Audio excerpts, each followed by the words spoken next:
What if Twilight's and Jasper Hale bound by blood?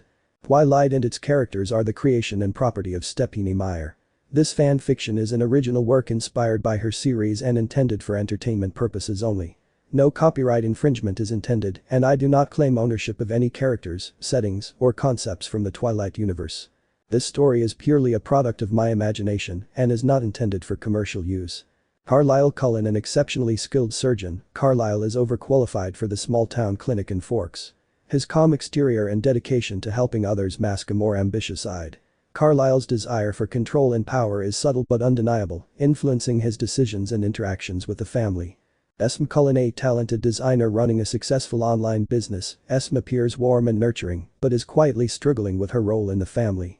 Her relationship with Carlisle is complex, lacking the genuine connection of mates, leaving her feeling isolated and trapped. Rosalie Hale, beautiful and strong-willed, Rosalie found her true mate in Emmett after saving him from a bear attack.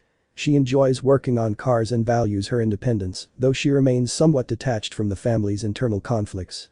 Emmett Cullen, a large, muscular man with a hidden genius for computers, Emmett enjoys his vampire existence. His jovial personality and love for pranks disguise his intellect and the strength he retains from his newborn days. Edward Cullen, a 17-year-old vampire with mind-reading abilities, Edward is trapped in a Victorian mindset, holding outdated views on relationships and morality. His obsessive control over Bella's life stems from a misguided belief in his own superiority and knowledge of what's best for her. Bella Swan, after helping rescue Edward from the Volturi, Bella's feelings have changed. She no longer loves Edward and resents his controlling nature. Faced with the ultimatum from the Volturi to be changed by her 19th birthday or die, Bella struggles with her autonomy and the impending transformation. Alice Cullen, exiled from the Volturi for reasons unknown, Alice is power-hungry and uses her foresight to aid Carlisle's ambitions. Her cheerful demeanor masks a more manipulative side, and her true intentions remain shrouded in mystery. The beginning. The Texas sun dipped below the horizon, casting long shadows over the battlefield. Among the weary soldiers, one figure stood out, a tall, imposing youth with shoulder-length dirty blonde hair, barely 19, but with eyes hardened by war. Jasper Whitlock adjusted his uniform, the fabric stiff and stained from the day's battles. His commanding officer had praised him again for his bravery, and he felt a mix of pride and sorrow for the lives taken. Jasper approached a small group of wounded men huddled around a makeshift campfire, his steps firm and deliberate. Major Whitlock, a young private, called out, wincing as he adjusted his bandaged arm. "We could use some help with these wounds." Jasper knelt beside the private, his gaze softening as he inspected the injury. "Let's get you patched up," he said, his voice calm and reassuring. He had learned early that a steady hand and a kind word could do as much for morale as any medicine. As he worked, his thoughts drifted to the promise he had made to himself to protect his men and see them through this war. He was only 19, but in the chaos of conflict, age mattered little. It was resolve and leadership that counted, and Jasper had both in spades. The following evening, while on assignment in Galveston, Jasper's path took an unexpected turn. He spotted 3 women standing by a broken-down carriage, their forms silhouetted against the dusky sky. Ever the gentleman, Jasper approached, tipping his hat. "Ladies, do you require assistance?" he asked, his southern drawl smooth and courteous. One of the women, a striking figure with raven hair and piercing eyes, smiled a smile that didn't quite reach her eyes. "We could use a strong man like yourself," she replied, her voice tinged with something Jasper couldn't quite place. Before he could react, the woman's eyes gleamed and she moved with unnatural speed. Pain exploded in Jasper's neck as her fangs sank into his flesh, and darkness swiftly consumed him. When Jasper awoke, the world was a cacophony of sensations. His eyes, now sharper than before, took in every detail of the dimly lit room.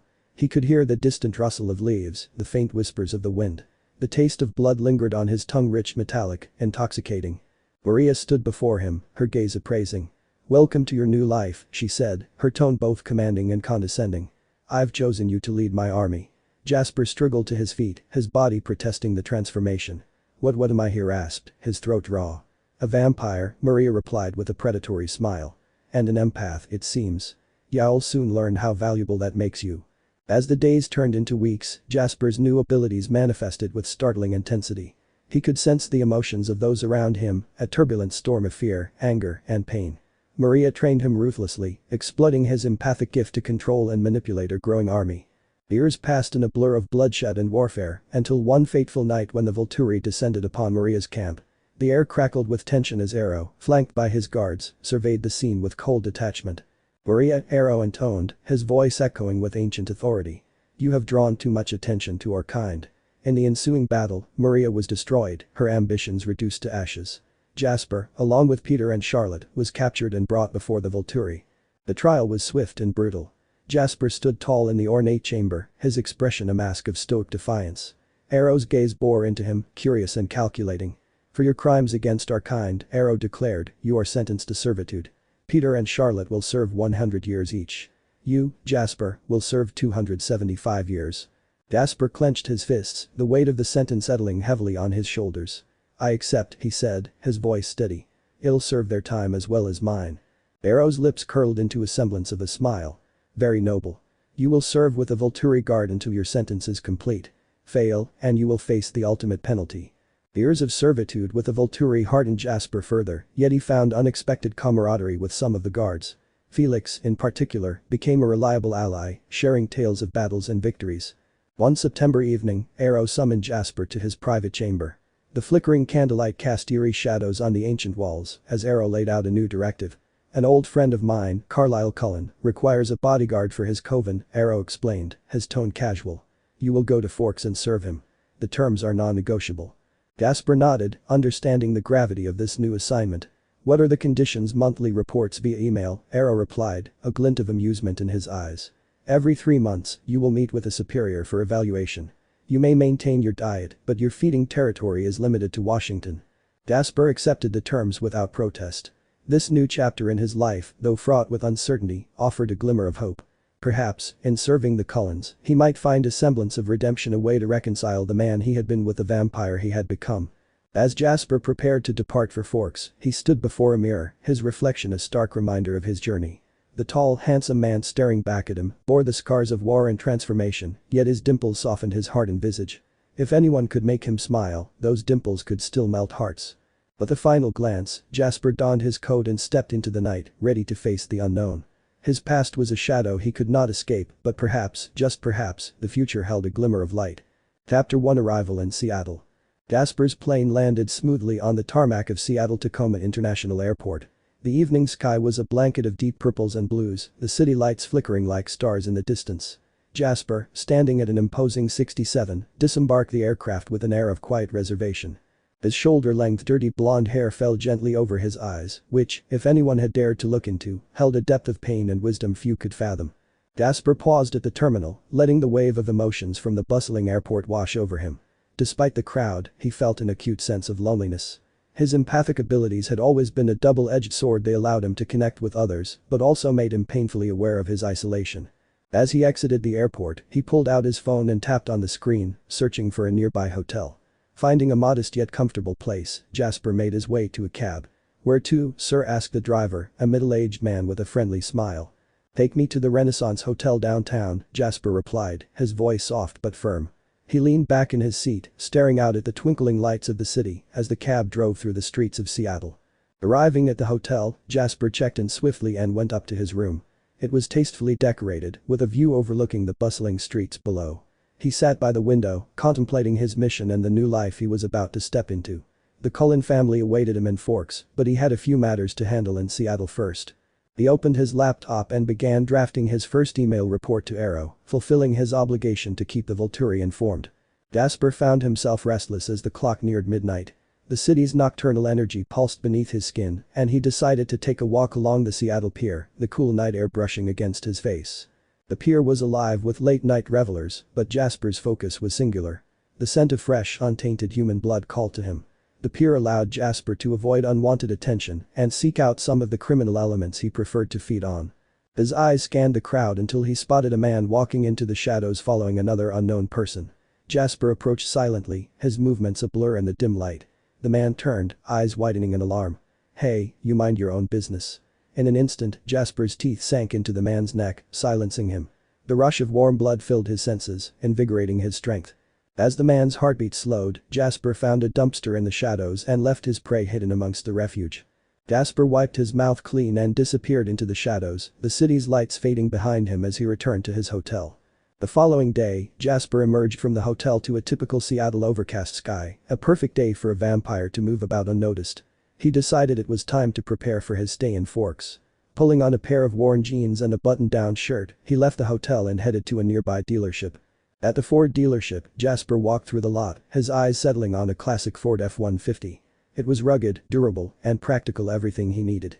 "Can I help you with something?" a salesman asked, approaching Jasper with a professional smile. "Yes," Jasper replied, giving the man a brief nod. "I'd like to take a look at this truck." After a brief test drive and some paperwork, Jasper drove away in his new purchase, feeling a sense of satisfaction. His next stop was a local Western wear store. The familiar scent of leather and denim brought a rare smile to his face. He picked out a few shirts, jeans, and a new pair of boots, items that would make him feel more at home in his new surroundings. With his business in Seattle concluded, Jasper set off towards Forks. The drive through the Pacific Northwest was a serene escape.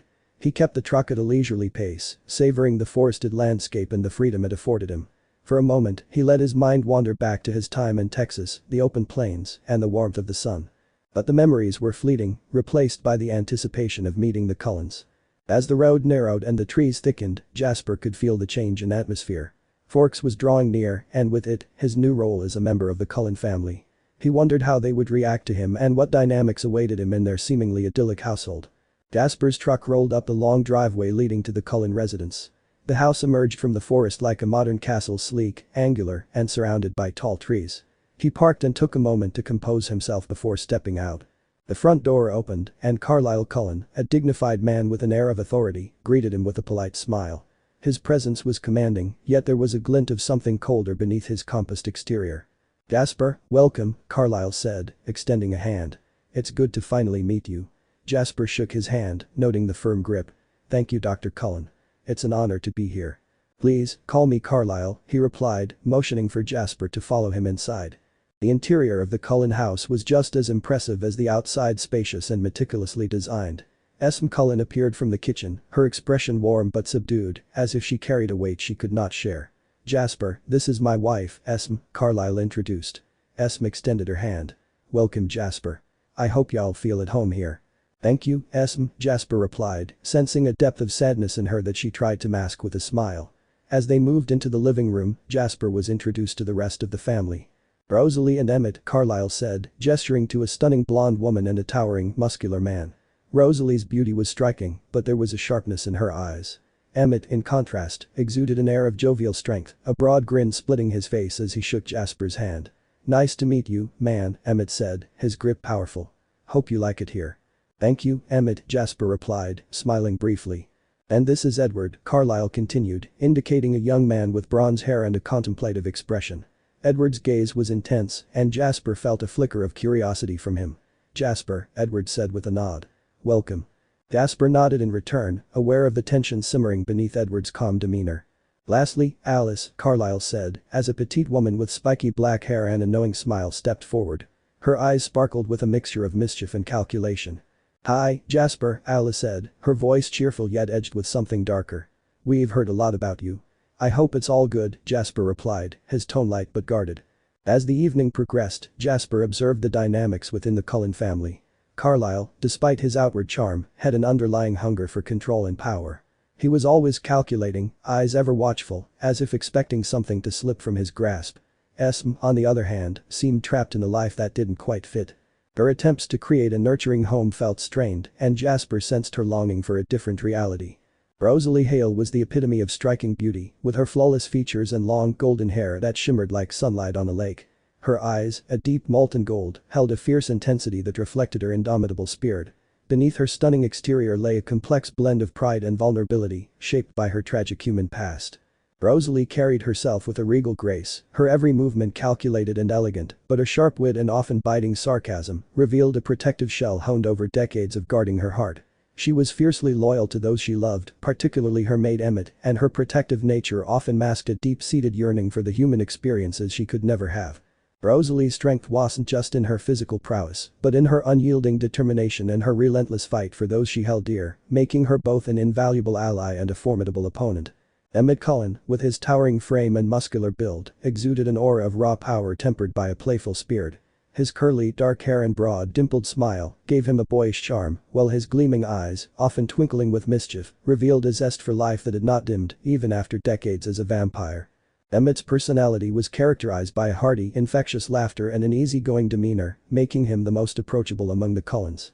Yet, beneath his jovial exterior lay an unshakable courage and an unwavering devotion to his family, especially his mate Rosalie, whom he adored with a deep protective passion. Emmett's fearless nature and love for competition often led him into playful rivalries, but his loyalty and sense of humor made him a beloved presence, capable of diffusing tension with a well-timed joke or a broad, reassuring grin. Edward Cullen was a complex enigma, balancing the dark allure of his vampiric nature with an earnest quest for morality. His chiseled features and bronze hair gave him the appearance of a brooding angel, while his amber eyes, shifting between warmth and intensity, betrayed a depth of internal conflict. Behind his refined and gentle demeanor, his voice carried a soothing, almost musical cadence, yet it could harden with an unyielding resolve when his protective instincts flared or his motives questioned. Edward's personality was a blend of old-world charm and modern-day torment, marked by a relentless pursuit of self-control and a strict adherence to his own moral code. He was fiercely loyal, however, this same intensity could manifest as possessiveness. His need for control showed just how immature he truly was. Alice, with her second sight, was the wild card. Her motivations were unclear, and Jasper couldn't shake the feeling that she was biding her time, waiting for the right moment to reveal her true intentions. Jasper settled into his new role, keenly aware of the fragile balance he had stepped into. The Cullen family, beneath their polished exterior, was a web of secrets and ambitions, each thread pulled tighter by Jasper's arrival. The day after Jasper's arrival, Bella was summoned to the Cullen home by Carlisle. Carlisle's study was dimly lit, the heavy drapes drawn against the early October dusk. The antique wood-paneled room, filled with leather-bound books and historical artifacts, exuded an air of authority. Bella stood near the mahogany desk, her heart pounding as she glanced at the imposing figure of Carlisle. Esme was seated in a high-back chair, her hands folded in her lap, while Jasper stood by the window, his expression inscrutable. Carlisle, dressed in a tailored suit, leaned against his desk, his eyes piercing. "Thank you for coming, Bella," he began, his tone measured but firm. "I've called this meeting to introduce you to Jasper. He will be your bodyguard and mentor until your change." Bella's eyes flicked to Jasper, who offered a curt nod. His presence was both reassuring and unsettling, a paradox she couldn't quite decipher. His tall, commanding figure and the intensity in his eyes suggested a depth of experience that both intrigued and intimidated her. "Jasper," Carlisle continued, "your primary responsibility is Bella's protection. Additionally, I want you to mentor her in vampire law and also begin training her in using her shield." Jasper's gaze met Bella's, his voice calm yet authoritative. "I understand, Carlisle. Bella, we'll start with the basics and progress from there. It'll help you understand your potential and how to control it." Bella felt a knot tighten in her stomach. "What if I can't do it?" she asked, her voice barely above a whisper. "You will," Carlisle said sharply. "You have until June to show progress." He straightened, walking around to face Bella directly. "There's more. You will be changed by your 19th birthday in September, and I will be your sire. This will ensure your successful integration into our family and control over your gift." Bella's eyes widened, a sense of dread washing over her. "Changed, but your transformation is non-negotiable," Carlisle interrupted.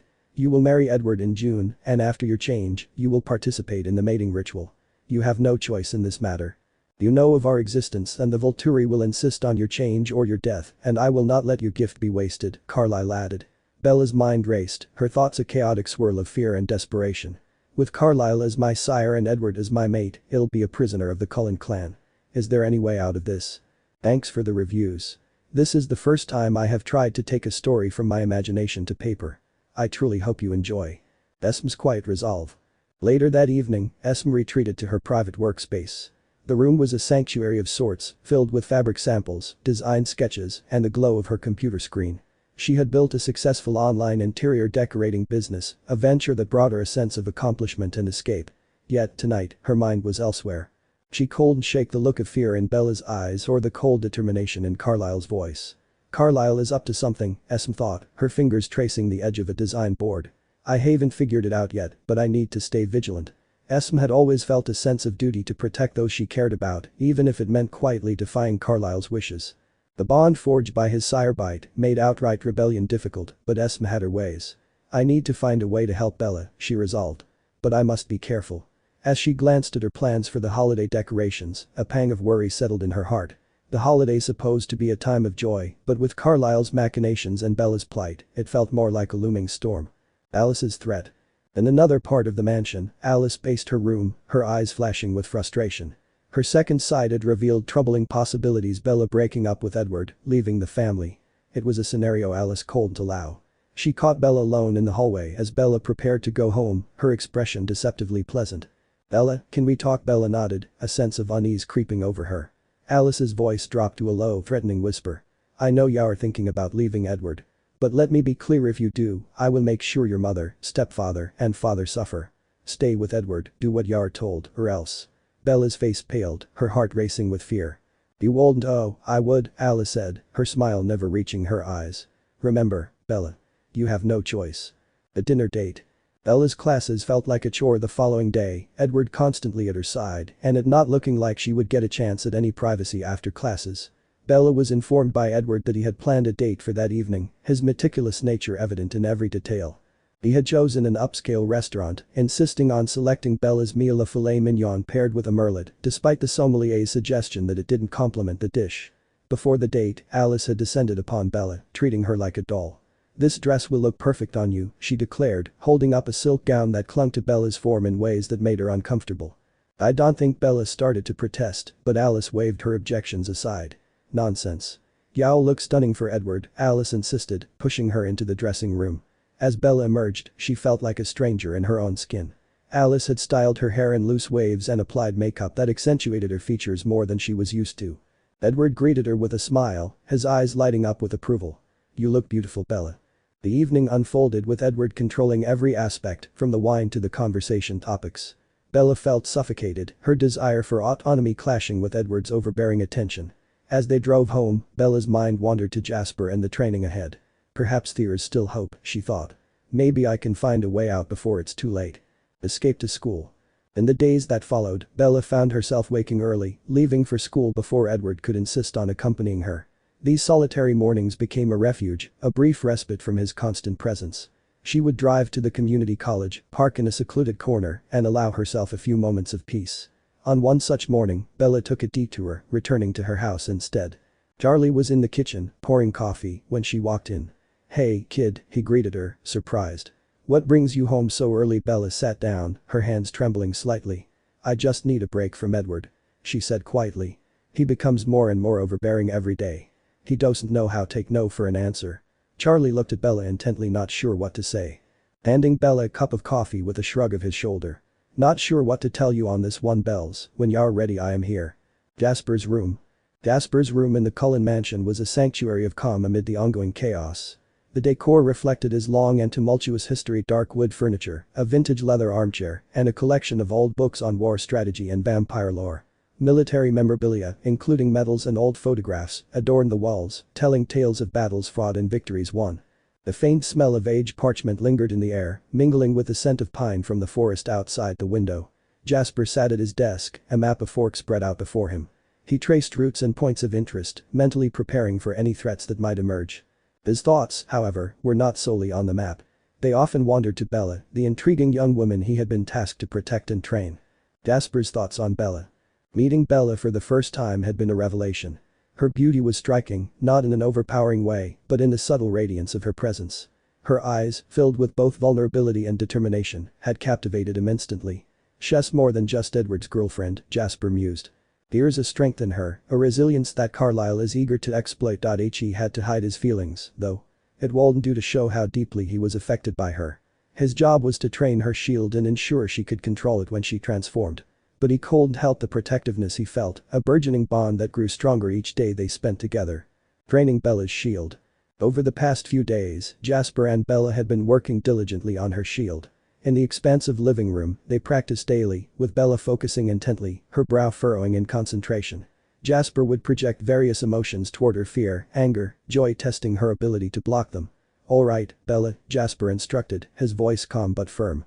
"I'm going to send a wave of fear. Try to block it." Bella closed her eyes, her hands clenched at her sides. She took a deep breath, envisioning a barrier around herself. When Jasper projected fear, she flinched, but then a flicker of relief crossed her face as the emotion dissipated. "I did it," she whispered, opening her eyes to meet Jasper's approving gaze. Jasper nodded, a hint of a smile playing on his lips. "You're getting better. But let's keep this progress between us for now. Less pressure on you if Carlyle thinks we're still struggling."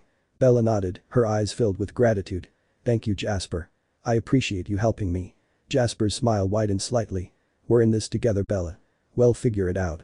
Sharing their histories. Their training sessions became more than just practice, they were moments of connection. One afternoon, as they took a break, Bella glanced at the military memorabilia in Jasper's room. "Tell me about your past, Jasper," Bella asked softly, her curiosity evident. Jasper hesitated, choosing his words carefully. "I fought in the Civil War," he began, his voice tinged with a mix of pride and sorrow. "I was a major in the Confederate Army. After I was turned, I joined Maria's army and led her newborns. It was a bloody existence, one I eventually left behind." Bella listened, her eyes wide with empathy. "It sounds like you've been through so much." Jasper nodded, his gaze distant. "I have. But it shaped who I am today. And now, I'm here to help you." Bella smiled softly. "I'm glad you're here. It makes all of this a bit easier." Jasper's heart warmed at her words, but he kept his emotions in check. She deserves to know the truth, but not all of it. Not yet. The sire bide and mating ritual. During one of their sessions, the topic of the mating ritual came up. Jasper explained it in the same calm, measured tone he used for their training. "The mating ritual is a sacred binding tradition," Jasper said, pacing the room as he spoke. "It involves an exchange of vows, swearing loyalty and devotion to each other. It's more binding than a human marriage. Once performed, nothing can separate mates, not even death." Bella's face paled. "And what about the sire bite?" Jasper's expression grew serious. "The sire bite is controlling and difficult to break. It ties the newborn to their sire in ways that can be both protective and restrictive." Bella swallowed hard, her mind reeling. "If I'm sired by Carlisle and mated to Edward, he'll be trapped. Is there any way out? It has been fun to try my hand and imagination at writing. Please check out my other 2 stories. Happy night to all." Twilight and its characters are the creation and property of Stephanie Meyer. This fan fiction is an original work inspired by her series and intended for entertainment purposes only. No copyright infringement is intended, and I do not claim ownership of any characters, settings, or concepts from the Twilight universe. This story is purely a product of my imagination and is not intended for commercial use. The encounter with nomads. The tranquility of their routine was shattered one evening when nomads from Jasper's past began snooping around Forks. The Cullen men quickly organized to confront the intruders, leaving Jasper to handle the most dangerous task, eliminating them. As Jasper returned to the mansion, his clothes were stained with venom, his face hardened from the brutal encounter. Bella was in the kitchen, diligently working on her homework. When she saw him, her eyes widened in shock. "What happened?" she asked, her voice trembling. Jasper leaned against the doorframe, his exhaustion evident. "Nomads. Carlisle ordered us to run them off, but I was left to finish the job." Bella's eyes filled with anger. "They just left you to handle it alone." Jasper nodded, a bitter smile on his lips. "It's part of my sentence. Protect the family when ordered. They clean up, I do the dirty work." Bella's hands clenched into fists. The Cullens are cowards, she thought angrily. Leaving Jasper to deal with the danger alone. Esm's secret plan. Esm, ever the quiet observer, had devised a subtle plan to help Bella. Finding Bella alone in the kitchen studying, she handed Bella several books on vampire law, a cover for the oldest, most valuable one she had quietly borrowed. "This should help you with your studies," Esm said, her voice gentle but urgent. "There's a lot of important information in there. Be diligent in your study of this book, Bella." Bella took the books, noting Esm's meaningful look. Later, as she leafed through the pages, she discovered the ancient laws of the vampire world and rituals, one of which might offer her a way out. One passage on servitude caught her attention. If a vampire in servitude took a mate, the mate could share the sentence, effectively having the time. Jasper saw her engrossed in the book and approached. "What are you reading?" Bella handed him the book, her eyes wide with excitement. "Look at this, Jasper. If a convict takes a mate, the mate can share the sentence of a convicted vampire." Jasper's eyes scanned the passage, a thoughtful look crossing his face. "It's true. But it's a rare law, not often invoked." Bella's heart raced. "What if I become your mate before Edward has the chance? Would that work?" Jasper hesitated, his eyes meeting hers. "It could. But it's risky, Bella." "Are you sure?" Carlisle seems determined to have his way. Bella nodded, her determination unwavering. "I'd rather spend eternity with you than be controlled by the Cullens." Jasper's gaze softened, a mix of admiration and concern in his eyes. "We'll need to be careful. Carlisle can't find out. And we can't discuss this here. We also need a larger place to work on your shield. A new training ground." Determined to keep their plans hidden, Jasper and Bella sought out a secluded spot in the forest where they could train without the fear of being overheard. It was a clearing surrounded by tall trees, far enough from the mansion to provide them with privacy. One afternoon, as they practiced, Jasper broached the subject again. "Bella, are you serious about taking half of my sentence and being my mate?" Bella looked up, her eyes filled with resolve. "Yes, Jasper. I'd rather be with you than be forced into a life I don't want." Jasper's heart swelled with emotion. You understand that we may have to stay with the Cullens for the rest of my sentence. Bella nodded. I understand. It's better than the alternative. Jasper's gaze hardened with determination. Then we'll do it. I'll find a way to become both your sire and your mate. But we must be cautious. Discussing is very dangerous. Take care to make sure none of the Cullens are around when we talk about this. Jasper stood quietly for a few minutes, then turned to Bella. You realize that you will anger the Cullens by doing this, and it could make the sentence rougher, possibly. Bella smiled, a glimmer of hope in her eyes. But we'll find a way, Jasper. Together. As they continued their training, a newfound sense of purpose guided their actions. Bella's shield grew stronger, and their bond deepened, fueled by a shared goal and a mutual determination to defy the fate Carlisle had planned for them. Bella's Halloween party. October was coming to an end, and Bella had been hoping for a fun way to end the month. Edward would not be willing to go to any of the college Halloween parties, but Bella was keeping her options open. Bella was excited, but still couldn't believe it when a few of the girls from her class invited her to a Halloween party. The idea of a normal college experience thrilled her, a rare escape from the tension of her complicated relationship with Edward. The invitation felt like a chance to reclaim a piece of her humanity that she'd feared lost forever. Edward, I'm going to that Halloween party tonight, Bella announced with a tentative smile as she watched him frown. Edward's disapproval was immediate, his eyes narrowing as his jaw tightened. Bella, those parties can get out of hand. I don't want you exposed to that kind of environment. There will be alcohol, and it's not safe. I can handle it, Bella replied, her voice steady but her heart racing. I need to live my life, Edward, even if it's just for a night. No, Bella, he insisted, his tone becoming more forceful. You're not going alone, and I don't want to go and be involved in that kind of depravity. Who said anything about going alone? Bella shot back, her patience wearing thin. Jasper's coming with me, after all he is my bodyguard. Edward's eyes flared with anger and disbelief. Jasper, since when did you start inviting your bodyguard to parties? Since he respects my choices, Bella replied, crossing her arms defiantly. Besides, it's a costume party. Jasper will fit right in. Edward's expression darkened, but he knew he couldn't argue further without alienating her completely. Fine, he conceded through gritted teeth. But remember, Bella, you're still mine. Bella turned away, hiding her frustration. She knew she had to tread carefully, but she was determined to have a semblance of normalcy, even if just for one night. The atmosphere at the Halloween party was electric. The venue, a sprawling old house decorated with cobwebs and fake blood, buzzed with music and laughter. Bella, dressed as a classic film noir detective in a trench coat and fedora, felt a thrill of excitement. Jasper, donning a period-accurate vampire costume, had effortlessly blended into the lively crowd. As the evening progressed, Bella found herself dancing with Jasper, their movements in sync with the pulsing rhythm of the music. She laughed, feeling the carefree joy she had missed for so long. Jasper's presence was reassuring, a silent protector who allowed her to enjoy the night without fear. You're quite the dancer, Bella, Jasper remarked with a grin as he twirled her around. I didn't know you had it in you. Bella laughed, her eyes sparkling. I didn't either. This is the most fun I've had in ages. But the mood shifted when Jasper's keen senses picked up something off. A guy from across the room, dressed as a pirate, had been persistently hitting on Bella. Jasper's eyes narrowed as he watched the man slyly add something to Bella's drink. Bella, Jasper said quietly, his voice tight with concern. Don't drink that. Bella frowned, confused. Why, it's just a soda. Jasper leaned in, his voice a low whisper. That guy spiked it. We need to leave. Now. Bella's eyes widened in shock and fear. She nodded, grateful for Jasper's vigilance. As they moved to leave, the pirate approached them, a smug grin on his face. Hey, beautiful, where are you going? The night's just getting started. Jasper stepped between Bella and the man, his voice cold as ice. She's leaving. And if you come near her again, you'll regret it. The man's bravado faltered under Jasper's intense gaze. Whatever, man, he muttered, backing away. Jasper guided Bella out of the house, his arm around her protectively. They walked in silence to Jasper's car, the chill night air sobering Bella's shock. Meeting Charlie.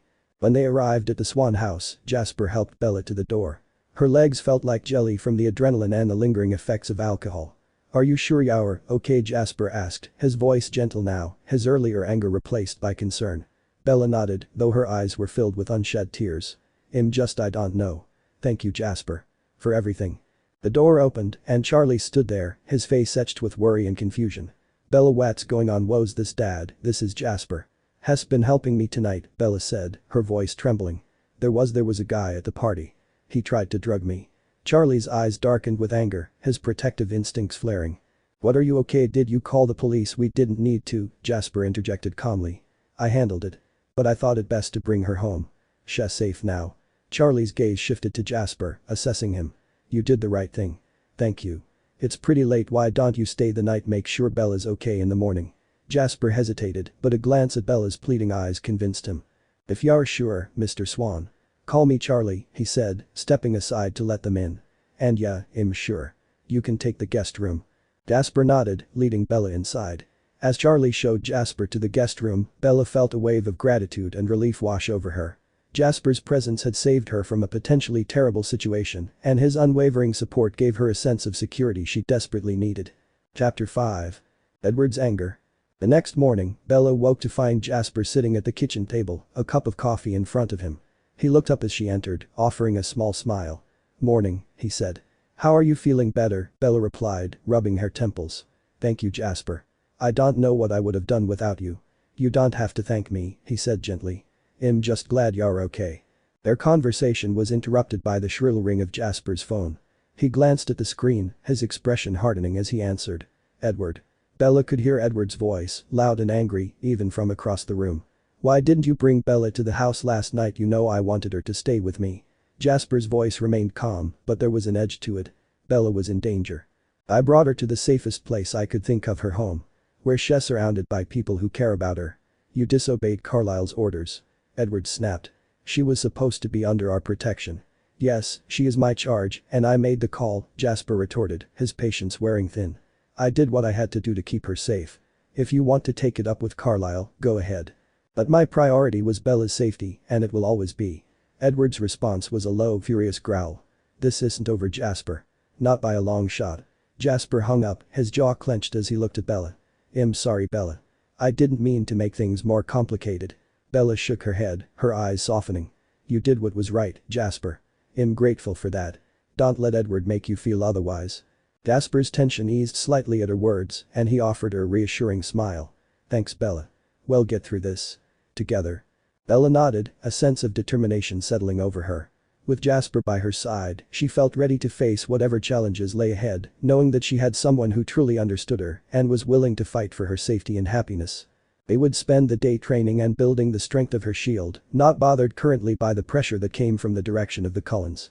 Bella, Jasper, and Charlie, a heart-to-heart revelation. Later, as the sun had dipped below the horizon, casting a soft golden glow over the Swan household. Inside, the atmosphere was tense and thick with anticipation. Bella sat at the dining room table, her hands clasped tightly in her lap, her eyes fixed on the familiar grain of the wood. Jasper was beside her, his calm demeanor a stark contrast to the storm brewing within her. Across from them, Charlie watched with a mixture of concern and bewilderment, sensing that something significant was about to unfold. Dad, Bella began, her voice trembling slightly, there's something you need to know. About Edward and his family, the Cullens. Charlie's eyes narrowed, his gaze flicking to Jasper before returning to Bella. What is it, Bella? What's going on, and why do I get the feeling this is going to be something big? Bella took a deep breath, gathering her courage. Edward and his family aren't like us, Dad. They're vampires. The words seemed to echo in the room, and for a moment, Charlie just stared, his expression a mask of disbelief. Vampires? Come on, Bella, this isn't funny. It's not a joke, Charlie, Jasper interjected gently, leaning forward. What Bella's telling you is true. The Cullens are vampires. And so am I. Charlie's eyes widened, his gaze snapping to Jasper with shock and a flicker of fear. You're serious? This isn't some kind of prank? Bella shook her head, her eyes pleading for understanding. It's real, Dad. I didn't know how to tell you, or even if you'd believe me. But there's more. Carlisle is forcing me to marry Edward. He wants to turn me into a vampire by my 19th birthday. It's part of a directive from a powerful group of vampires called the Volturi. Charlie's face paled, his mouth opening and closing as he struggled to process the information. Forcing you, and what's this about a directive? What are you talking about? Bella's voice grew more urgent as she continued. The Volturi are like the rulers of the vampire world. They've ordered that I must be changed by my 19th birthday or they'll kill me. They don't allow humans to know about vampires unless they become one. Carlisle wants to make sure I'm turned on their terms, under their control. Charlie's fists clenched on the table, his knuckles turning white. And Edward's just going along with this? He's okay with forcing you into this? Bella's eyes filled with tears as she nodded. He thinks it's for the best, that it's the only way to protect their secret, and he thinks that I am his. But it's not what I want, Dad. I don't want to be tied to Edward like this. I don't want to be controlled by Carlisle. Jasper placed a reassuring hand on Bella's arm, his voice steady. We've been working on a way to get Bella out of this situation. There's a plan, but we're going to need your help, Charlie. Bella needs to become a vampire, but on her own terms, not theirs. And we need to keep her safe from Carlisle and the Volturi." Charlie's gaze softened as he looked at his daughter, his voice trembling with emotion. "What do you need from me, Belle's? I'll do whatever it takes to keep you safe. Just tell me what to do." Bella reached out, gripping her father's hand tightly. "I don't have all the answers yet, but I need you to trust us. Jasper's been protecting me, and we're figuring out a way to make the change less painful and quicker. We're trying to keep it hidden from Carlisle until it's too late for him to stop us." Charlie's eyes hardened with determination as he nodded. "You've got my support, whatever you need. But promise me, Bella, you'll be careful. I don't want to lose you to these monsters." "We will be careful, Dad," Bella whispered, tears slipping down her cheeks. "We just need to stick together and be strong. With you and Jasper helping, I believe we can get through this." Jasper leaned forward, his gaze intense and sincere. "Charlie, we're in this together. We'll protect Bella and make sure she has the life she deserves. It won't be easy, but we're not going to let Carlisle or the Volturi dictate her future." Charlie's jaw set with resolve as he squeezed Bella's hand. "All right. We'll fight this. But be ready for anything, because I have a feeling it's going to get rough before it gets better." Bella nodded, a flicker of hope igniting within her as she looked between her father and Jasper. "Thank you, Dad. We'll be ready. We'll make it through this together." The weight of their shared burden pressed down on them, but in that moment, Bella felt a renewed sense of determination. With her father's support and Jasper's unwavering protection, she knew they had a fighting chance to reclaim her future from the dark plans of Carlisle and the Volturi. The path ahead was fraught with danger, but for the first time in a long while, Bella felt that there was a glimmer of hope. Twilight and its characters are the creation and property of Stephanie Meyer. This fan fiction is an original work inspired by her series and intended for entertainment purposes only. No copyright infringement is intended, and I do not claim ownership of any characters, settings, or concepts from the Twilight universe. This story is purely a product of my imagination and is not intended for commercial use. The forest was a blur as Jasper moved at supernatural speed, trees flashing past like a green and brown smear. He picked up a fist-sized rock and hurled it at Bella, who instinctively raised her hand, her shield snapping into place just in time to deflect a projectile. The rock ricocheted off an invisible barrier, falling harmlessly to the ground. "Ground. Good reflexes," Jasper said, his southern drawl thick with approval. "You're getting better at this." Bella nodded, her breath visible in the cold air, despite her growing control over the shield. She had started to feel more comfortable around Jasper, finding in him a mentor and confidant far removed from the rest of the Cullens. "Thanks," she replied, her tone casual but curious. "Can I ask you something?" "Of course," Jasper replied, picking up another rock but holding it instead of throwing it. He studied her, his red eyes glowing faintly in the dim light filtering through the trees. Bella glanced at the rock in his hand and then back at him, her curiosity piqued by something she had been wondering about for a while. "It's about your diet and your eyes," she began hesitantly. "You don't follow the same diet as the Cullens, do you?" Jasper's expression grew thoughtful. "No, I don't," he admitted, lowering the rock. "The Cullens' vegetarian diet leaves a vampire perpetually hungry and weaker than they should be. That's one of the reasons Arrow allowed me some leniency in my feeding range. I feed on humans, but I choose my prey carefully." Bella's eyes widened slightly, but she didn't recoil. "Who do you feed on?" "Criminals," Jasper explained. "The worst kind of people, the ones who bring suffering and darkness to others. Like Hovind, Peter and Charlotte, and I made a pact. We'd only feed on those who deserved it. It doesn't make us saints, but it's a compromise I can live with." Bella processed this, her mind swirling with the implications. "That makes sense," she said slowly. "And your eyes, they're red because of the way you feed?" Jasper nodded. "Yes, blood from humans causes the eyes to turn red. Animal blood doesn't have the same effect, which is why the Cullens' eyes are golden. It's one of the many differences between our diets." She felt a strange sense of relief. "I like your reasoning," she admitted, surprising herself with the admission. "Maybe I'll follow your lead." Jasper raised an eyebrow, his curiosity evident. "Really, I'd consider feeding like I do." Bella nodded, her decision firming in her mind. "If I'm going to be a vampire, I want to be strong. I don't want to be constantly fighting hunger or feeling weak. And if I can make a difference, even in a small way, by choosing my prey, then that's what I'll do." Jasper's eyes softened. "You're braver than you know, Bella," he said quietly, his admiration evident. "But let's focus on your shield for now. You're making great progress." Thanksgiving came and went very quietly with just Charlie and Bella celebrating in their home. Despite the trouble that seemed to lay ahead, they enjoyed the small feast Bella prepared and cheering and throwing popcorn at the football games played that day.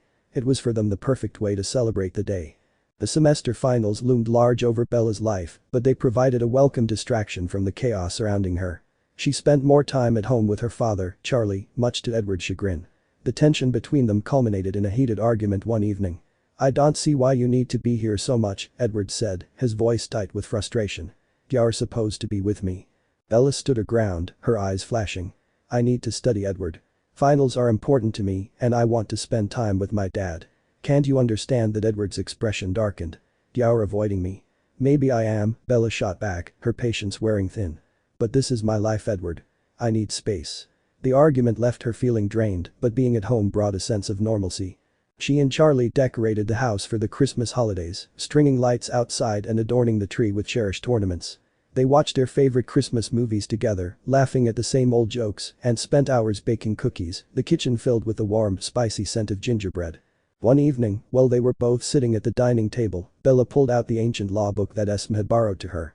"Dad, I've been reading this old book about vampire laws," she said, showing him the yellowed pages. "It's complicated, but I think there's a way to use it to our advantage." Charlie leaned in, his interest piqued. "Let's take a look," he said, flipping through the pages with her. Together, they carefully separated some of the stuck pages, uncovering archaic laws and forgotten rituals. The potions recipes that were found that evening seemed like fate might be lending a hand. The first potion shortened the change time for a human to vampire, the second potion was for better control for a newborn vampire. The positions would give them the needed upper hand if they could find all the ingredients. Some of them were very strange, but Seattle might just be the best city to look for them as well as online. Bella invites Jasper to come and hang out with her and Charlie over the course of a few evenings, allowing them to build a tentative friendship. Jasper's demeanor away from the Cullens was relaxed, even charming. He spoke candidly about his past, though he remained careful not to reveal too much about the darker aspects of his history. "So, Major Whitlock?" Charlie asked, intrigued by Jasper's military background. Jasper smiled, a touch of pride in his eyes. "Yes, sir. I served in the Confederate Army before I was turned. It feels like a lifetime ago." Charlie nodded, clearly impressed. "I can see why Bella trusts you. You seem like a good man, Jasper." Jasper glanced at Bella, a warm look passing between them. "I'm doing my best," he said quietly. "We've been working on her shield and it's coming along well." Bella nodded enthusiastically. "Has been a great teacher," she said, grateful for the progress they had made. "And it's nice to have a place where we can work without other distractions." Charlie grinned.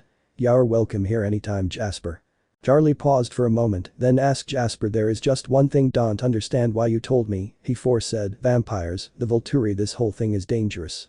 You're putting my life on the line along with yours and Bella's. Can you tell me what you were thinking?"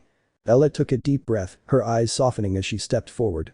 "Dad," she began, her voice steady but laced with a plea. "I didn't tell you to scare you or put you at risk. I told you because I need you in my life, forever. I need you to understand what's happening, to be there for me in a way you couldn't if you were in the dark." Charlie shook his head, still grappling with the enormity of what he had been told. "Be there forever? How am I supposed to do that, knowing there are things out there that could kill me just for knowing they exist? Are you asking me to be changed also?" Jasper, who had been standing quietly, his posture calm yet resolute, stepped in.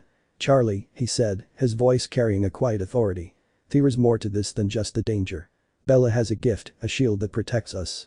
Gifts like these can be inherited. We think you might have something too, something that could help us."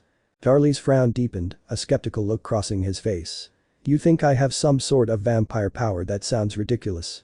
Jasper nodded, acknowledging the skepticism but not backing down. "I know it sounds far-fetched, but it's possible. If Bella has inherited her ability, there's a chance you might have a latent gift as well. Something that could be vital in our fight against the Volturi." Charlie rubbed a hand over his face, clearly overwhelmed. "And what if I don't? What if I'm just a normal guy who's way out of his depth here?" Bella moved closer, her expression softening as she looked at him. "Then we'll figure it out together," she said gently. "You don't have to have a gift to be important to us. Your support means everything to me. I trust you, Dad. I believe in you and I want you in my life." The tension in Charlie's shoulders seemed to ease, though confusion and worry still lingered in his eyes. "I just need some time to process all this," he muttered. "It's a lot to take in." Bella reached out, placing a hand on his arm. "Take all the time you need," she said. "We're here for you, no matter what. We'll face whatever comes together. I promise." Jasper gave a small nod of agreement, his gaze respectful. "We don't want to pressure you into anything, Charlie. Just know that your knowledge and support could make a real difference. The Volturi use fear and secrecy to control people. By knowing the truth, you're not just a bystander, you're an ally. And we need every ally we can get. Yes, by changing you are more effective, but the choice is yours." Charlie sighed deeply, finally sitting down on the worn couch, his face a picture of hesitant acceptance. "Alright," he said slowly, looking up at them with a tentative resolve. "I'm not saying I like this, but I'm here. For both of you." Bella's face lit up with a smile, her eyes bright with relief. "That's all I need, Dad. Thank you." Jasper smiled too, a hint of admiration in his gaze as he looked at Charlie. "Welcome to the team, Charlie." As the room settled into a more hopeful silence, the old clock continued to tick, marking the moment when Charlie, despite his fears and doubts, chose to stand by his daughter in the face of the unknown. Several days later, at Alice's insistence on having a girls' overnight shopping trip to Seattle was met with mixed reactions. Esme tried to make the trip enjoyable, hoping for some bonding time. Rosalie participated reluctantly, her disdain for Bella thinly veiled. Alice, her usual bubbly self, alternated between excited shopping and veiled warnings to Bella about the dangers of not staying with Edward. "Look at this." Alice exclaimed, looking at sparkling dress in a shop window. "Bella, it would look amazing on you." Bella forced a smile, trying to focus on finding gifts for her friends and family. She picked out a thoughtful present for Charlie, something special for Angela, and even managed to find a meaningful gift for Jasper. The rest of the shopping felt like a chore, but she knew she had to play along. The invitation to the Cullen New Year's Eve party arrived a day after the shopping trip. It was beautifully crafted, hinting at an elaborate event with champagne and fireworks to ring in the new year. Bella read the invitation with a sinking feeling, knowing exactly what Edward had planned. She called Jasper, her voice tight with anxiety. "We need to talk." "Can you come over?" Jasper agreed, and soon he was at the Swan House, where Bella, Charlie, were sitting at the dining room table, poring over the ancient law book. "We need to come up with a plan." Charlie sighed. Over the course of the evening, they discussed strategies to help Bella and Jasper navigate their predicament. The ancient law book provided unexpected insights, revealing ways to manipulate vampire customs and laws to their advantage. They devised a plan that included Bella accepting Edward's proposal on New Year's Eve, much to her and Jasper's dismay, to buy time and gather support. Returning to the Cullens later that night, Jasper was briefed on the party preparations. Carlisle, always meticulous, had assigned him to oversee security. Jasper suggested additional protection, proposing to contact Peter, Charlotte, as additional security for the event. "Good idea," Carlisle agreed, his tone calculating. "We need everything to go perfectly." Jasper nodded, his mind already working on logistics. As he left Carlisle's study, he caught Esme's eye. She gave him a small, knowing nod, her quiet support clear. They both understood the stakes and the need for subtlety in their actions.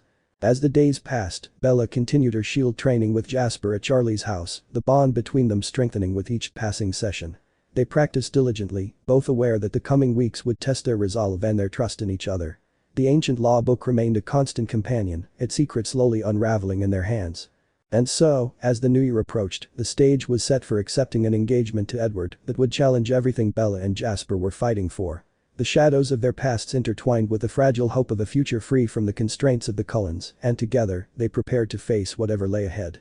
In the quiet moments before sleep, Bella found herself thinking of Jasper, his calm strength and unwavering support a beacon in the uncertainty of her life. She knew that whatever happened, they would face it together, and that knowledge brought her a measure of peace. As the snow fell softly outside, blanketing the world in a silent promise of new beginnings, Bella felt a spark of hope. The future was uncertain, but with Jasper by her side, she felt ready to face it, one step at a time. Bella leaned against the cold steel of Jasper's truck, feeling the sharp bite of winter wind through her jacket. The school break had offered a rare respite from the constant presence of Edward, allowing her time to focus on strengthening her shield and other plans with Jasper. Her thoughts drifted back to their recent training sessions in the dense, misty woods of the Pacific Northwest, where her shield had smashed through a boulder with ease. Jasper, standing beside her, glanced over with an approving nod. "You're making incredible progress, Bella. We do need to keep this under wraps. If Carlisle suspects the true extent of your abilities, he'll try to control you even more." Bella sighed, pulling her coat tighter. "I know. It's exhausting, pretending to comply with Carlisle's plans. But it's the only way we can ensure that I won't be forced into anything against my will." Jasper's hand rested on hers, a grounding presence. "We'll get through this. Together." The conversation shifted as they drove back towards the house after a rather long training session, the crisp air carrying the scent of pine and the distant hum of holiday preparations. Bella broke the silence with another question.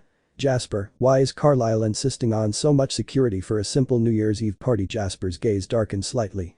"Carlisle's not just planning a party. It's a show of strength. He wants to demonstrate that his coven is strong, united, and not easily threatened. It's likely tied to whatever Hess planning for you." Bella frowned, the pieces of the puzzle clicking into place. So, it's all about appearances. And control. Exactly, Jasper confirmed. He wants to ensure that no one doubts his authority or the safety of his coven. Bella sighed, feeling the weight of Carlyle's manipulations pressing down on her. It's always about control with him. Jasper's expression softened as he changed the subject. Speaking of security, he'll be calling in some reinforcements. My best friends Peter and Charlotte. They're part of my coven and they've been with me through thick and thin. Bella's eyes lit up with interest. Tell me more about them. I want to know who will be helping us. Jasper's features softened with fondness. Peter is like a brother to me. We met during the Southern Wars and Hess one of the few who saw beyond the violence. He helped me stay whole under Maria's control and find a semblance of peace. Charlotte was a newborn we saved. She's strong, smart and fiercely loyal. They're my family. Bella smiled, touched by Jasper's obvious affection for his friends. I'd like to meet them. Could you invite them to join us for Christmas at the Swan House? Jasper nodded. I think they'd enjoy that. I'll call them tonight. And what about Garrett and Anthony? Bella asked, curious. Garrett's an old friend, a revolutionary in every sense, Jasper explained. Hess got a knack for stirring things up and seeing the bigger picture. Anthony's his sidekick, a bit of a wild card, but reliable when it counts. They're both invaluable in a fight and a lot of fun to be around. Bella's curiosity grew as she learned more about Jasper's friends. I'm looking forward to meeting all of them. It sounds like we'll have quite the team. That evening, Jasper made the call to Peter and Charlotte. Their conversation was brief but filled with warmth and anticipation. Jasper outlined the situation, the need for security, and the invitation to spend Christmas with Bella and her father. Peter's voice crackled with enthusiasm over the line. We'll be there, Jasper. It'll be good to see you again and meet this girl. Woe's got you all twisted up. Jasper chuckled, his eyes glinting with amusement. Y'all like her, Peter. She's something special. Charlotte's voice was softer but equally supportive. Count us in, Jasper. We'll bring Garrett and Anthony along too. It sounds like we've got a lot to discuss. Jasper hung up the phone with a sense of satisfaction. His family was coming and for the first time in years, he felt a flicker of hope. Meanwhile, Bella prepared for Christmas Eve with a flurry of activity. She had carefully selected gifts for her friends, from La Push a new rod and reel for Charlie, fishing supplies for Billy and Jacob, and lavender bath products for the women. For Jasper, she found a Civil Warrior ring, gold inlaid with evergreen jasper stone and Texas ebony wood, a tribute to his heritage and their growing bond. Enjoying the Christmas music playing as she wrapped each gift and put them under the tree. As Christmas Eve arrived, the Swan House was filled with warmth and laughter. Guests from La Push mingled with Jasper, Peter, Charlotte, Garrett and Anthony, creating a lively and diverse gathering. Emmett and Rosalie showed up unexpectedly, but their presence added to the festive atmosphere. Bella had meticulously prepared the menu, ensuring there was something for everyone, including a special blood-infused drink for the vampires. The recipe had been found in the borrowed books, adding a nice touch of Christmas cheer for her vampire friends. This is amazing, Garrett declared, raising his glass in a toast. To new friends and unexpected alliances. The evening was filled with stories, games, and the sound of holiday music. Jasper found himself enjoying the company of his friends and the warmth of Bella's home. Emmett and Rosalie, though initially wary, relaxed as the night progressed, finding common ground with Jasper in their shared interests. I didn't know you were into gaming, Emmett said, a grin spreading across his face as he and Jasper discussed the latest console games. We should hang out more often. Jasper nodded, pleased by the camaraderie. I'd like that. It's been a while since I had someone to talk games with. Rosalie, who had been listening quietly, added, it's good to see you happy, Jasper. We've had our differences, but I think we can find a way to work together. Jasper's expression softened. Thank you, Rosalie. I appreciate that. As the evening slowed down and the guests departed with promises to return for Christmas Day, Jasper and Bella found themselves alone in the quiet house, cleaning up the remnants of the party. The warmth of the evening lingered in the air, a comforting contrast to the cold night outside. I never got to give you your gift, Bella said, pulling out the small box she had carefully wrapped. Jasper's eyes widened with surprise. Bella, you didn't have to. I wanted to, Bella insisted, handing him the box. Open it. Jasper unwrapped the gift, revealing the ring. His breath caught as he examined it, the gold band inlaid with jasper stone and ebony wood. Bella, this is incredible. Thank you. Bella smiled, her eyes shining. I thought you'd like it. Jasper reached into his pocket and pulled out a velvet box. I have something for you too. Bella opened the box to find a delicate ring, its band infused with Jasper's venom and strands of his hair, a chocolate oval diamond gleaming at its center. Jasper also included a long chain, knowing that it would be a while before Bella could wear the ring on her finger. Tears welled in her eyes as she looked up at Jasper.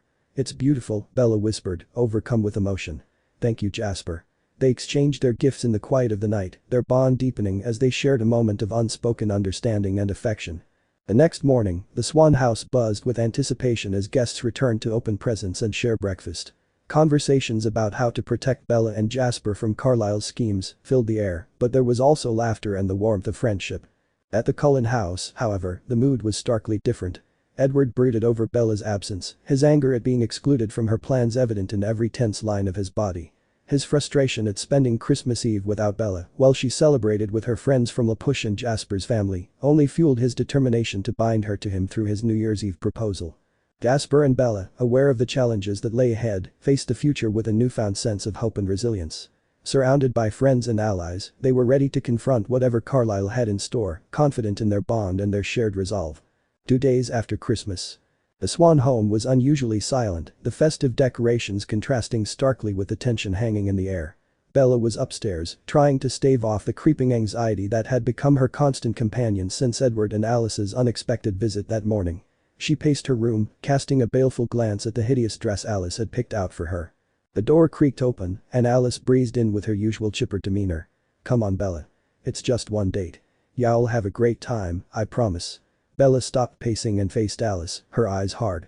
"Why can't you just let me have a say in my own life? I don't want to go on this date." Alice's smile faltered slightly, becoming hard and almost angry, but she recovered quickly, her voice taking on a placating tone. "Edward has been planning this for you. He just wants to make up for lost time." With a resigned sigh, Bella allowed Alice to help her into the dress, feeling the fabric constrict her movements and her sense of autonomy. By the time Edward arrived to pick her up, she was already exhausted from the effort of pretending everything was fine. The fancy restaurant was exactly the kind of place Edward loved, opulent, with an air of old-world charm that he found nostalgic. Bella, however, felt suffocated by the grandeur, her discomfort growing as Edward ordered for her without consultation. "Edward, I don't like Cabernet Sauvignon with fish." "I'd prefer a Chardonnay," Bella said, her voice steady but firm as she addressed the waiter and changed the wine order. Edward's smile froze, his eyes darkening. "Bella, you should try to broaden your tastes. Cabernet can be quite enjoyable with the right dish." Her jaw tightened. "I know what I like, and red wine does not go with fish." The waiter nodded, sensing the tension, and left to fetch the new wine. Edward leaned in, his voice a low hiss. "You're being difficult on purpose." Bella's eyes flashed. "I'm just trying to enjoy the evening, and you are not the one eating this meal."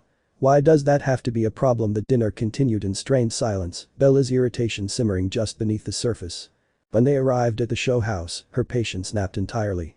"The documentary on volcanic eruptions, really?" Bella's voice was incredulous, her eyes widening in disbelief. "This is supposed to be a fun night out, Edward." His grip on her wrist tightened painfully. "Bella, you need to appreciate the beauty of the natural world. This is educational."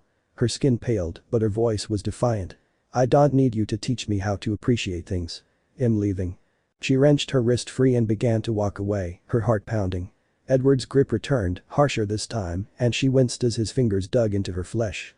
"You're not going anywhere," he snarled, his eyes flashing with anger. Bella twisted away, her voice cracking with fear. "Let me go, Edward. Now." Suddenly, Jasper was there, his presence a cold, calm force. He pried Edward's fingers from Bella's wrist with a strength that belied his compassed exterior. "Step back, Edward." Edward glared, his chest heaving, but he released Bella. She stumbled back into Jasper's arms, shaking with a mix of fear and relief. Jasper's gaze never wavered from Edward as he led Bella away. Back at the Swan home. Charlie met them at the door, his eyes widening in alarm at Bella's bruised wrist. "What the hell happened?" Bella's voice trembled as she explained, leaving out no detail of Edward's violent outburst. Charlie's face darkened with rage. "That boy is never setting foot in this house again. If I see him near you, I swear," Jasper's calm voice interrupted. "I'll make sure Bella is safe. You have my word." Charlie nodded, his shoulders sagging with a mixture of relief and exhaustion. "Thank you, Jasper. I'm counting on you to keep her safe." The cottage. Over the next few days, Bella and Jasper retreated to the small cottage on the edge of the Cullen property, a place that had become their sanctuary. Here, they trained tirelessly, refining Bella's shield until it was a seamless extension of her will. Peter and Char joined them, getting ready for the New Year's party, their presence a comforting reminder of their growing support network. Peter's sharp wit and Char's gentle encouragement provided a much-needed balance to the intensity of their training sessions. Rose and Emmett had started joining Jasper at the cottage and were becoming friends with Bella, Char and Peter. Jasper had begun to trust Emmett and Rose with more information on what has been going on, letting the conversation flow a bit more freely and surprisingly very productive. Jasper's secret meeting. Jasper paced a dimly lit forest clearing, his eyes flicking to the treetops where the moonlight filtered through. He had arranged a clandestine meeting with Garrett and Anthony, his thoughts heavy with suspicion. Carlisle's insistence on Bella's transformation and her binding to Edward felt like more than just paternal concern. There was something darker, more calculated behind it, and Jasper needed to uncover the truth. Garrett and Anthony arrived silently, their figures emerging from the shadows. Garrett, a nomad with a keen sense for danger, approached first, his gaze steady. Anthony, more reserved but no less perceptive, followed closely, his eyes scanning their surroundings for any sign of eavesdroppers. Jasper greeted them with a nod. "Thank you both for coming. We have a delicate matter to discuss."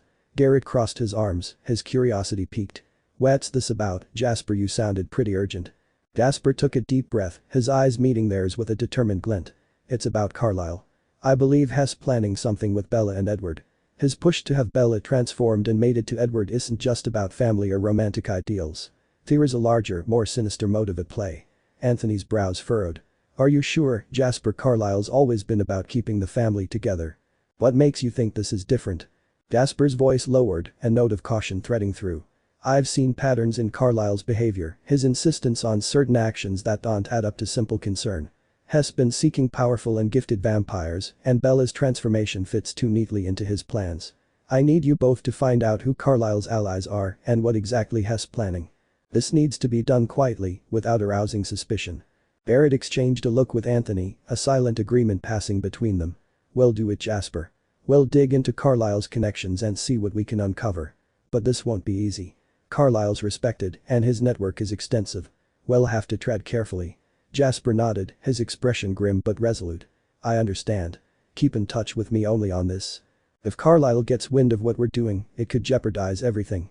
Garrett placed a reassuring hand on Jasper's shoulder. "We'll find the truth, Jasper. Whatever Carlisle's up to, we'll uncover it." With that, Garrett and Anthony melted back into the shadows, leaving Jasper alone in the clearing, his mind churning with the gravity of their mission. 4 days before New Year's. Edward's persistent attempts to see Bella were met with a united front. Rose had come over to spend some time with Bella, some needed girl time. Rose now stood beside Charlie, her stance protective as she faced Edward on the front porch. "She doesn't want to see you, Edward. You need to respect her wishes," Rose said firmly, her eyes narrowing. Edward's face contorted with frustration. "She's overreacting. I just want to talk to her." Rose's expression hardened. "You had your chance. Now, you need to give her space." With a final glare, Edward turned and stalked away, his frustration palpable. "This is not over, Bella, not by a long shot," he called out over his shoulder. Rose watched him go, her shoulders relaxing only when he disappeared from sight. The tension disappears as Edward is no longer around and Rose and Bella enjoy their time together, getting to know each other a little bit more. Even if the time ended up being shorter than they wanted, they were interrupted as Bella's phone buzzed with an incoming call from Carlisle. Her stomach tightened with dread as she answered, hearing his measured voice on the other end. "Bella, I need you to come to my office. There are some things we need to discuss," Carlisle said, his tone leaving no room for argument. Turning to Rose, "Bella says I guess I had better get this over with. I am sure Edward went running to Daddy when I won't talk to him today." Carlisle's office. Bella walked into Carlisle's office, her steps slow and measured. Alice and Edward were already there, their eyes narrowing as she entered. Jasper stood beside her, a silent pillar of support. Carlisle's gaze was cool, his voice calm as he began. "Bella, the situation with Edward needs to be resolved now. You know that according to our laws, a human who knows about vampires must either be changed or eliminated. You know this, and your resistance to Edward just complicates matters." Bella's heart raced, her mind flashing back to Alice's earlier threats. She remembered the cold certainty in Alice's eyes when she had warned Bella of the consequences of defiance. But now, even with Jasper by her side, Bella still felt a sense of resignation, tempered by the knowledge of their secret preparations. Her voice wavered slightly as she spoke, her resolve masked by a careful demeanor. "I understand, Carlisle," she said, her tone subdued, her eyes lowering to avoid Edward's intense gaze. "He'll cooperate. I just need time to adjust and feel safe." Edward's growl rumbled through the room, a sound of both frustration and triumph. He moved closer, his presence almost overwhelming. "Bella, you need to understand that this is for your own good. We're only trying to protect you." Carlisle's expression remained inscrutable, though a hint of relief softened his features. His voice carried a note of cautious approval. "It's good to hear that you're willing to comply, Bella. The situation with the Volturi is delicate, and any deviation from their expectations could have severe consequences. Jasper's hand tightened around hers, a subtle gesture of support, though his face remained a mask of neutrality. His voice was carefully controlled as he spoke. "Well, ensure Bella is ready. Her abilities are improving, and we'll continue to work on them discreetly." Alice's eyes flickered with surprise and a touch of concern. "You've been training her without reporting to us." Jasper's gaze remained steady, though his eyes held a depth of understanding. "I report only to Carlisle as per my contract. Your knowledge of my assignment was not included. Should I include in my next report to error your interference in serving my sentence and fulfilling my contract, Alice?" The room fell into a tense silence, the only sound the soft rustle of papers on Carlisle's desk and the ticking of a clock on the wall. Finally, Carlisle nodded, his demeanor a mixture of authority and secrets. "Very well. We'll move forward with this plan, but remember, Bella, your compliance is crucial. Any deviation could endanger those you care about." Bella nodded, her heart heavy with the weight of the decision. "I understand, Carlisle. I won't do anything to jeopardize their safety." Carlisle's eyes softened briefly, a fleeting glimpse of the paternal concern he had once shown. "Good. We'll discuss the specifics and your progress after the new year. Until then, follow the guidelines we've set." Bella felt Jasper's reassuring grip on her hand as they left the room, the tension of the encounter lingering like a dark cloud. Once outside, she exhaled a shaky breath, her resolve firming despite the forced submission.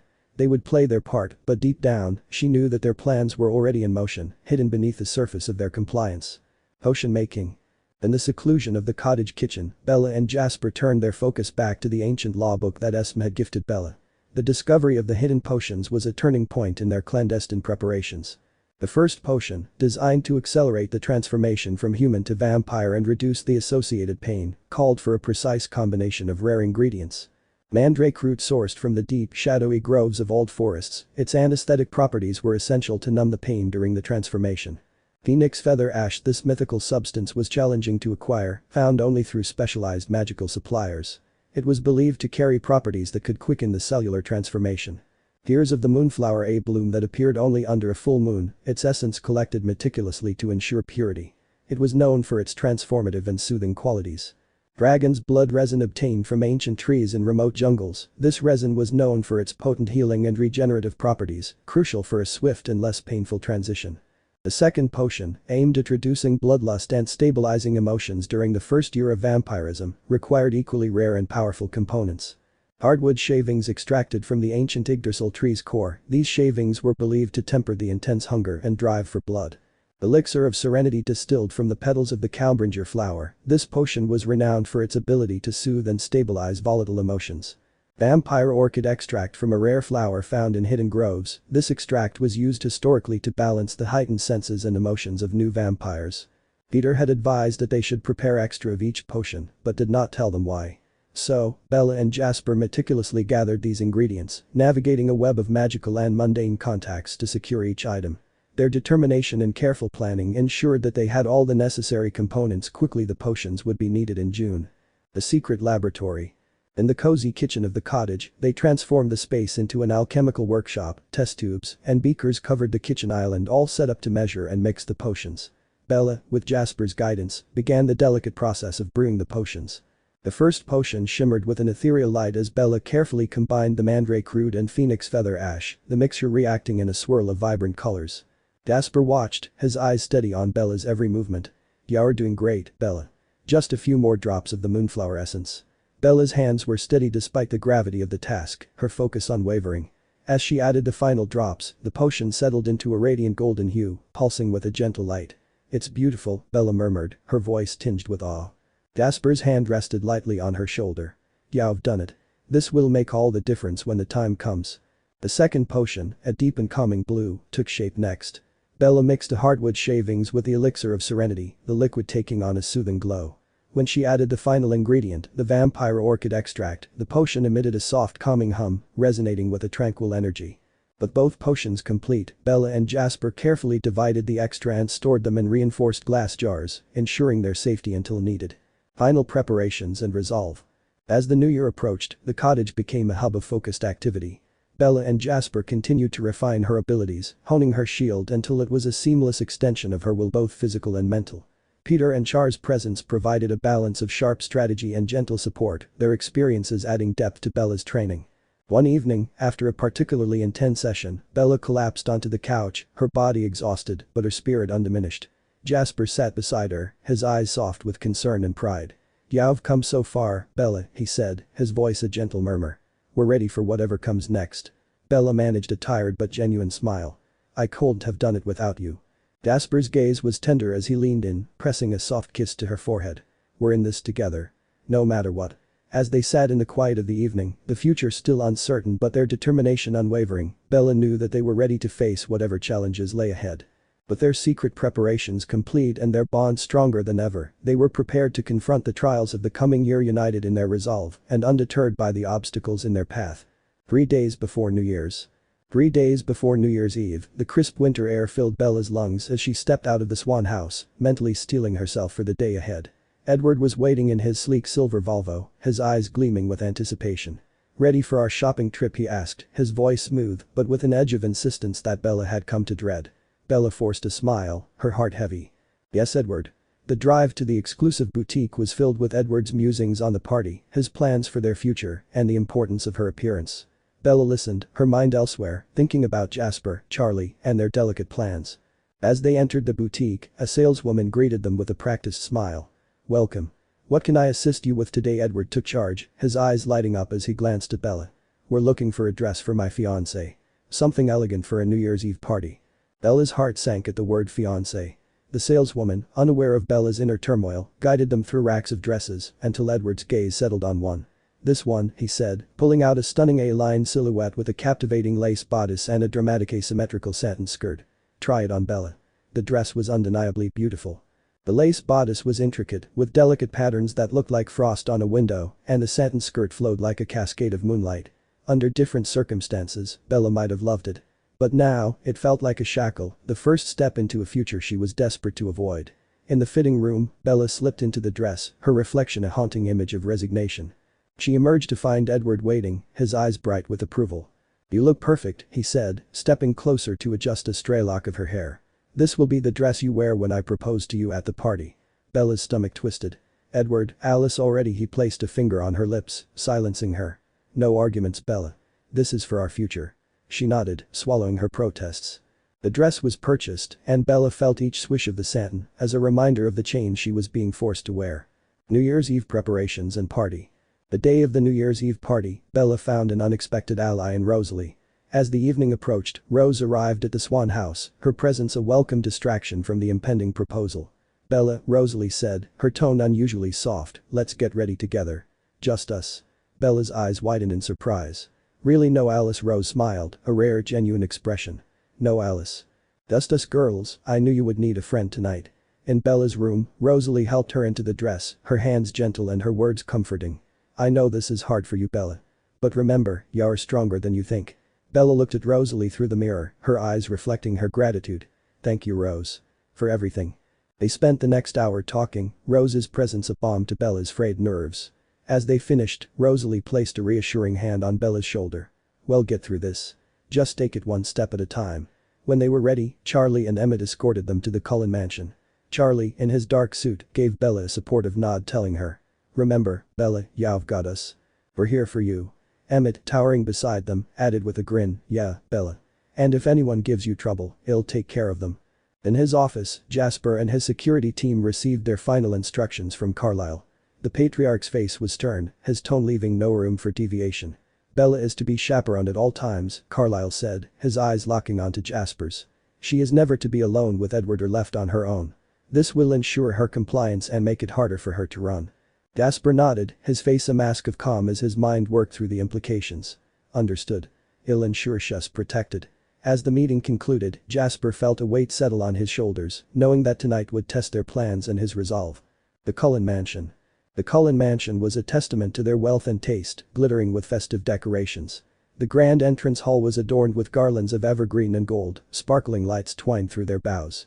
Crystal chandeliers cast a warm glow over the polished marble floors, and a towering Christmas tree stood in the corner, bedecked with ornaments and tinsel.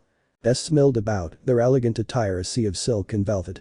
The air was filled with a murmur of conversation and the soft strains of classical music. Carlisle, ever the gracious host, moved through the crowd with Esme at his side, welcoming each guest with practiced ease. Bella's entrance. Bella entered the party on Charlie's arm, flanked by Emmett and Rosalie. The room fell silent for a moment as heads turned to admire her. The dress, despite her aversion to its symbolism, accentuated her grace and poise, making her look ethereal. Carlyle approached, his eyes glinting with approval. "Bella, you look stunning. Edward will be pleased." Bella managed a polite smile, her heart pounding as she scanned the room for Edward. He was there, waiting by the grand staircase, his expression one of eager anticipation. As the evening progressed, Bella danced with Edward, their movements mechanical despite the elegant setting. Edward's eyes never left her, his grip firm and possessive. Conversation flowed around them, a blur of polite exchanges and compliments that Bella struggled to respond to. Midnight approached, and the atmosphere in the room grew charged with anticipation. Bella's anxiety peaked as she realized the moment she had dreaded was drawing near. The proposal. As midnight approached, the anticipation in the room heightened. The clock in the corner chimed, signaling the final moments of the year. Edward, resplendent in his tuxedo, made his way through the crowd towards Bella. The guests watched with bated breath, the air thick with expectation. Edward took Bella's hand, his eyes intense as he led her to the center of the room. The crowd parted, giving them space, and a hush fell over the room. Bella's heart pounded in her chest, her palms clammy as she stood before him. "Bella," Edward began, his voice carrying a note of practiced sincerity, "from the moment I met you, I knew you were the one I wanted to spend my eternity with. You've brought light into my life in ways I never imagined possible." He dropped to one knee, a velvet box appearing in his hand. Bella's breath caught, her mind racing as she looked down at him. "Will you marry me?" he asked, opening the box to reveal a stunning diamond ring that sparkled like the stars above. Bella's vision blurred, her mind a whirlwind of emotions. She glanced around the room, her eyes finding Jasper's. His expression was steady, his presence a silent support. Taking a deep breath, Bella forced a smile. "Yes, Edward," she said, her voice barely above a whisper. "I will." The room erupted in applause, the guests cheering as Edward slipped the ring onto her finger. He stood, pulling Bella into an embrace as the crowd celebrated around them. Bella's smile wavered, her heart heavy with the weight of the decision she had made. As the clock struck midnight, the room filled with the sounds of celebration, fireworks exploding in the night sky outside. Bella clung to the hope that, despite the overwhelming pressure and the chains that now bound her, she would find a way to reclaim her freedom and shape her own destiny. Edward smiled, pulling Bella into a possessive embrace. "You've made me the happiest man alive, Bella," he murmured, his voice filled with emotion. Bella smiled, a fragile expression that barely masked her despair. Happy too, Edward." The crowd surged forward, offering congratulations and admiring the ring. Bella felt trapped, each handshake and hug another link in the chain binding her to Edward's will. She glanced at Jasper, his eyes meeting hers with a silent promise. They would find a way out of this, no matter what. After the proposal. As the evening wore on, Bella endured the congratulations and well wishes, her smile growing more strained with each passing moment. The ring felt like a lead weight on her finger, a constant reminder of the decision she had been forced to make. Jasper, true to Carlyle's orders, stayed close, his presence a steady anchor in the tumult. At one point, he managed to pull Bella aside, his voice low and urgent. "How are you holding up?" Bella swallowed hard, her eyes brimming with unshed tears. "Barely. I just want this to be over." Jasper squeezed her hand, his gaze fierce with determination. "It will be. Just hold on a little longer. We'll get through this." Bella nodded, drawing strength from his words. "I'm trying. It's just so hard." As the party wound down, Edward was ever the attentive fiancé, his hand rarely leaving Bella's. The guests slowly dispersed, leaving Bella with a sense of impending dread about the future she had been forced into. Epilogue to the night. Back at the Swan house, Bella collapsed onto her bed, exhaustion and emotional turmoil washing over her. Charlie, standing in the doorway, looked at her with a mixture of concern and helplessness. "Bella, are you sure about this?" he asked, his voice thick with worry. "You don't have to go through with it if you don't want to." Bella shook her head, her voice a broken whisper. "I don't have a choice, Dad. Not if I want to keep everyone safe."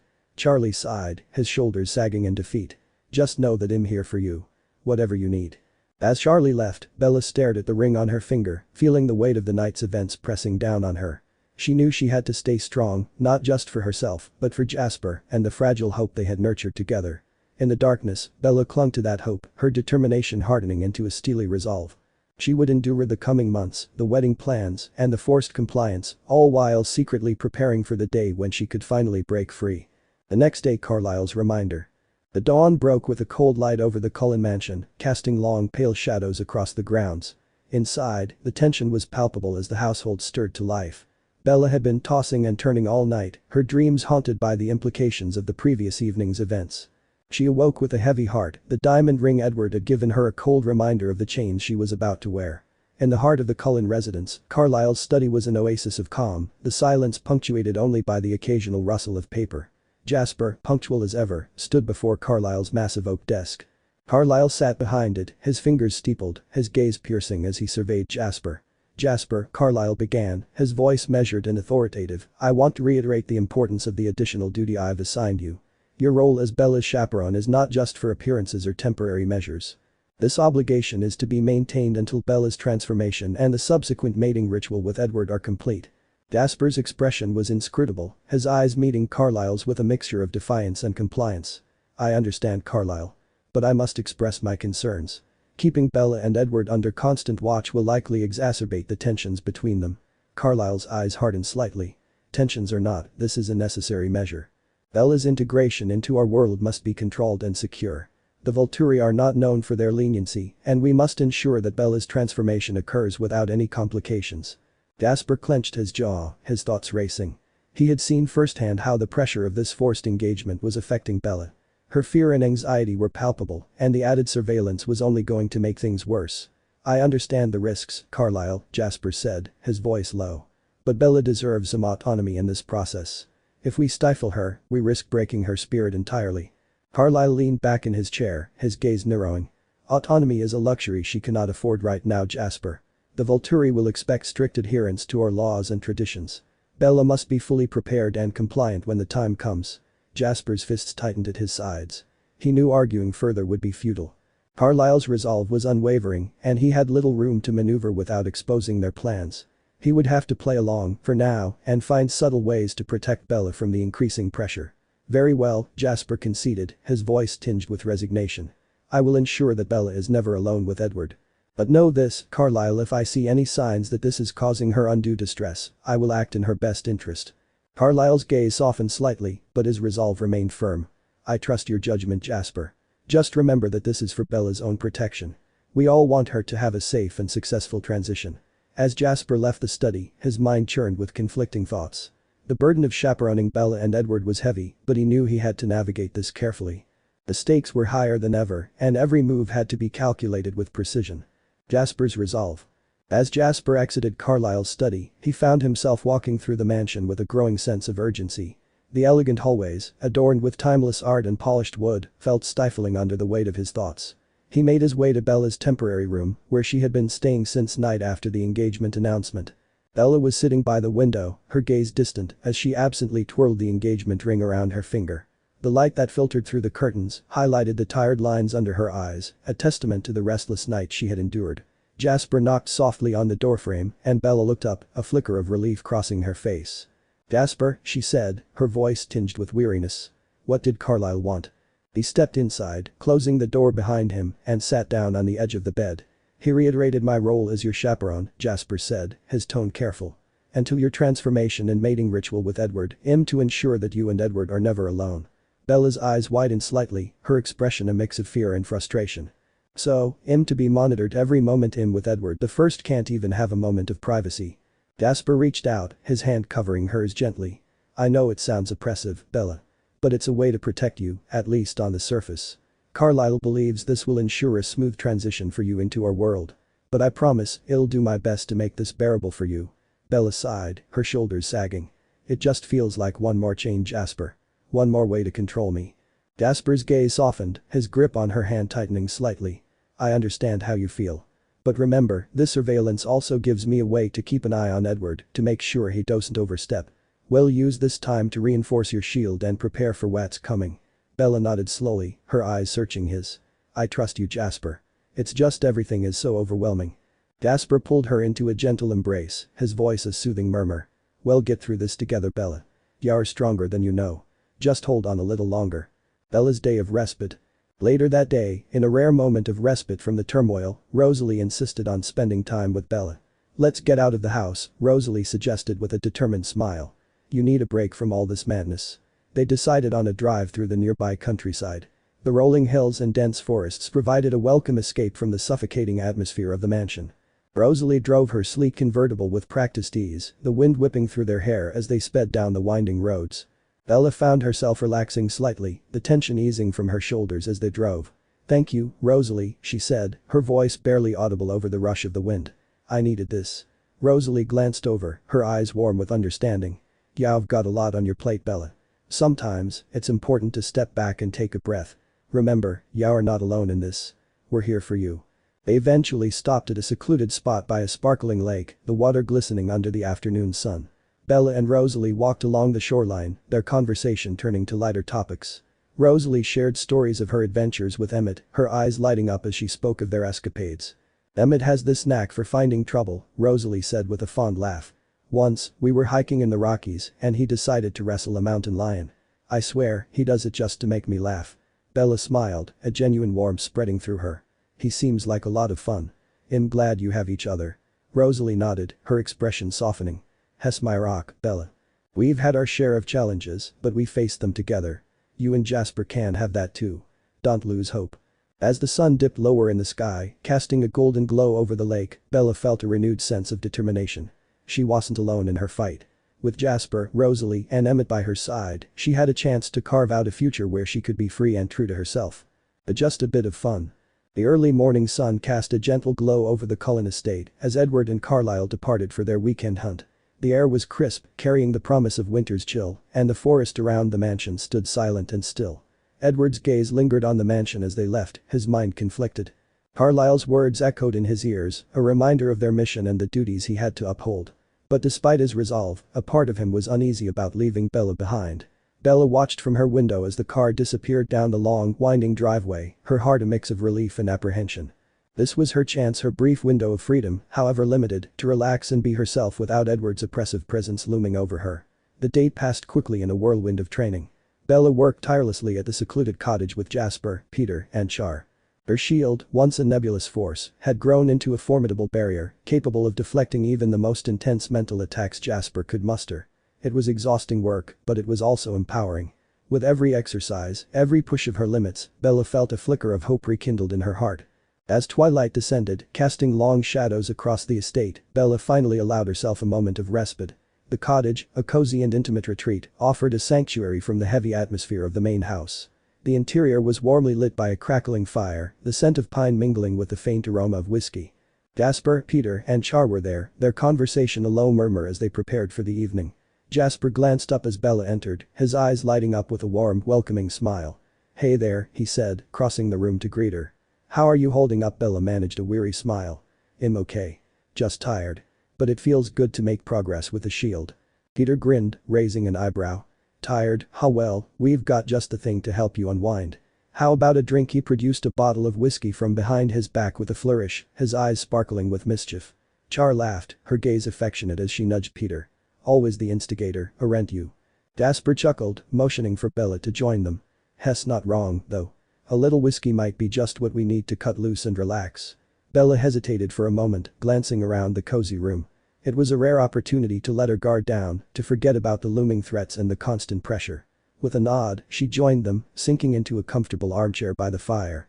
Jasper poured a generous measure of whiskey into a glass and handed it to her, his eyes twinkling. "Here's to a little bit of freedom." Bella took the glass, the amber liquid catching the light as she held it up. "To freedom," she echoed, a hint of defiance in her voice. They clinked their glasses together, the sound ringing softly through the room. Bella took a tentative sip, the warmth of the whiskey spreading through her, chasing away the lingering chill of the day. As the evening wore on, the conversation flowed freely, punctuated by laughter and the occasional playful jab. They shared stories, reminisced about old adventures, and for a few precious hours, the weight of their burdens seemed to lift. The door to the cottage creaked open, and Rosalie and Emmett entered, their arrival greeted with a chorus of welcomes.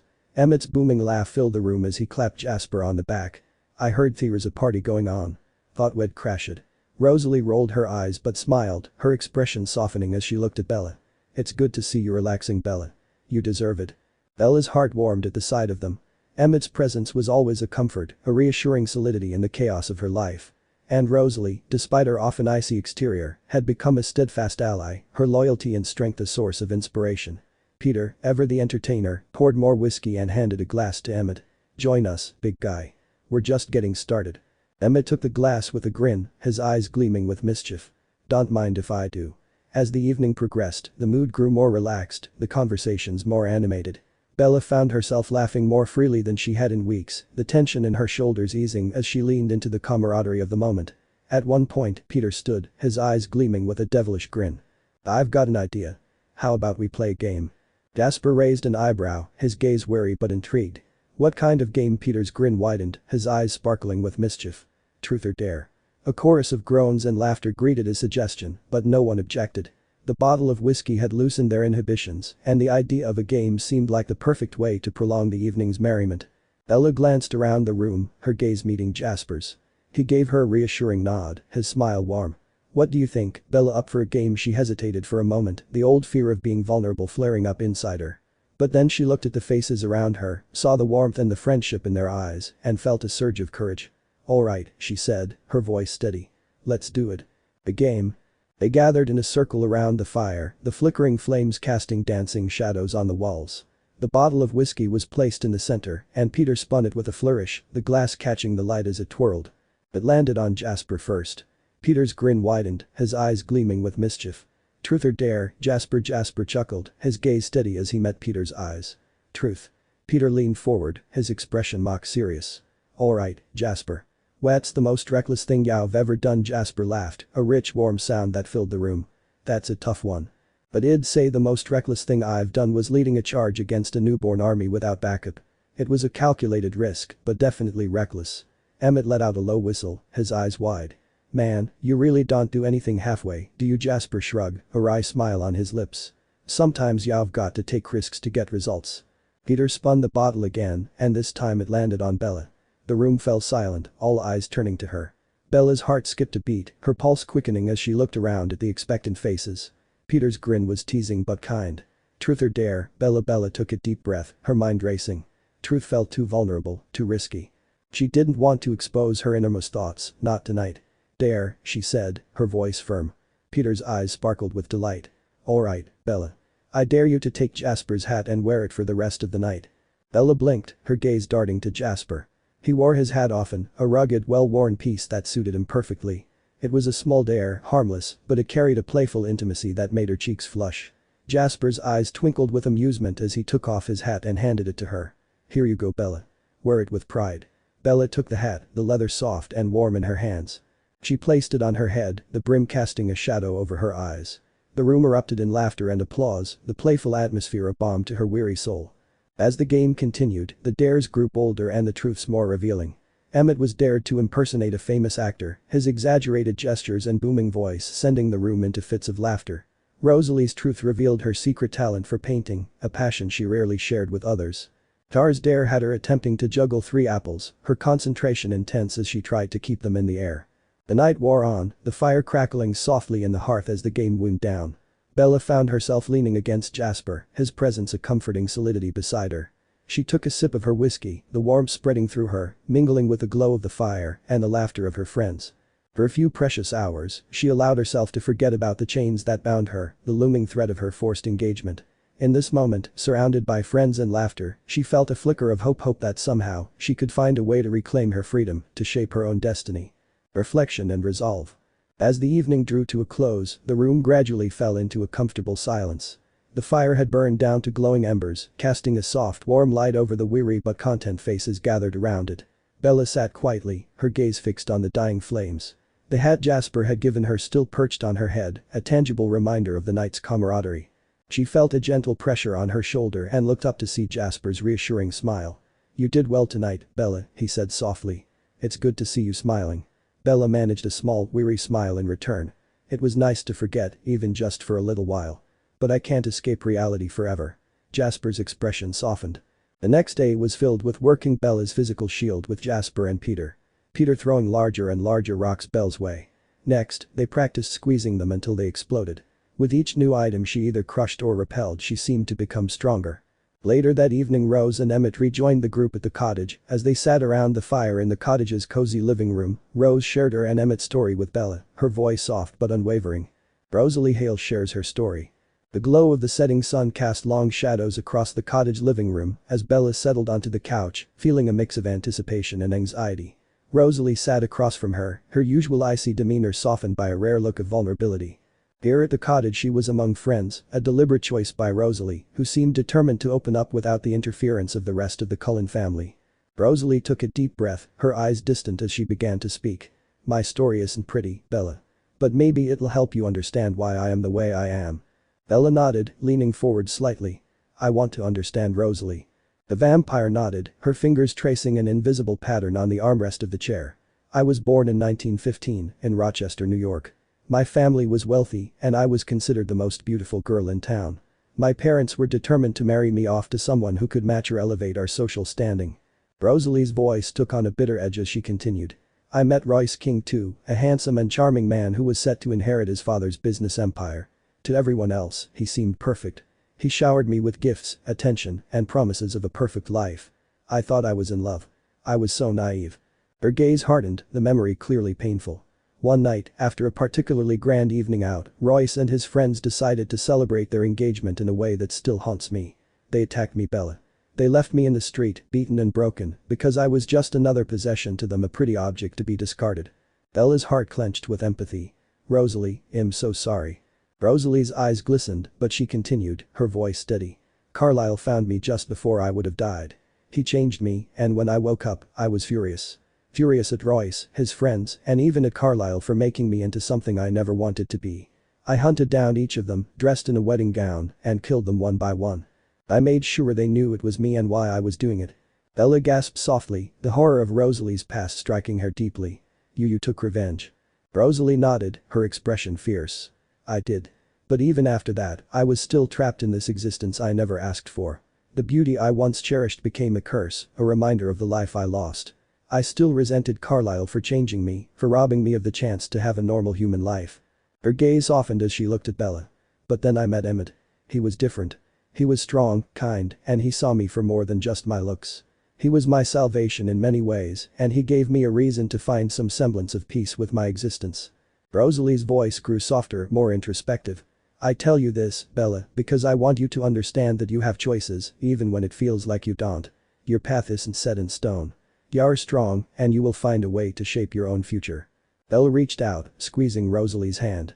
Thank you for sharing that with me, Rosalie. I can't imagine how hard it must have been for you.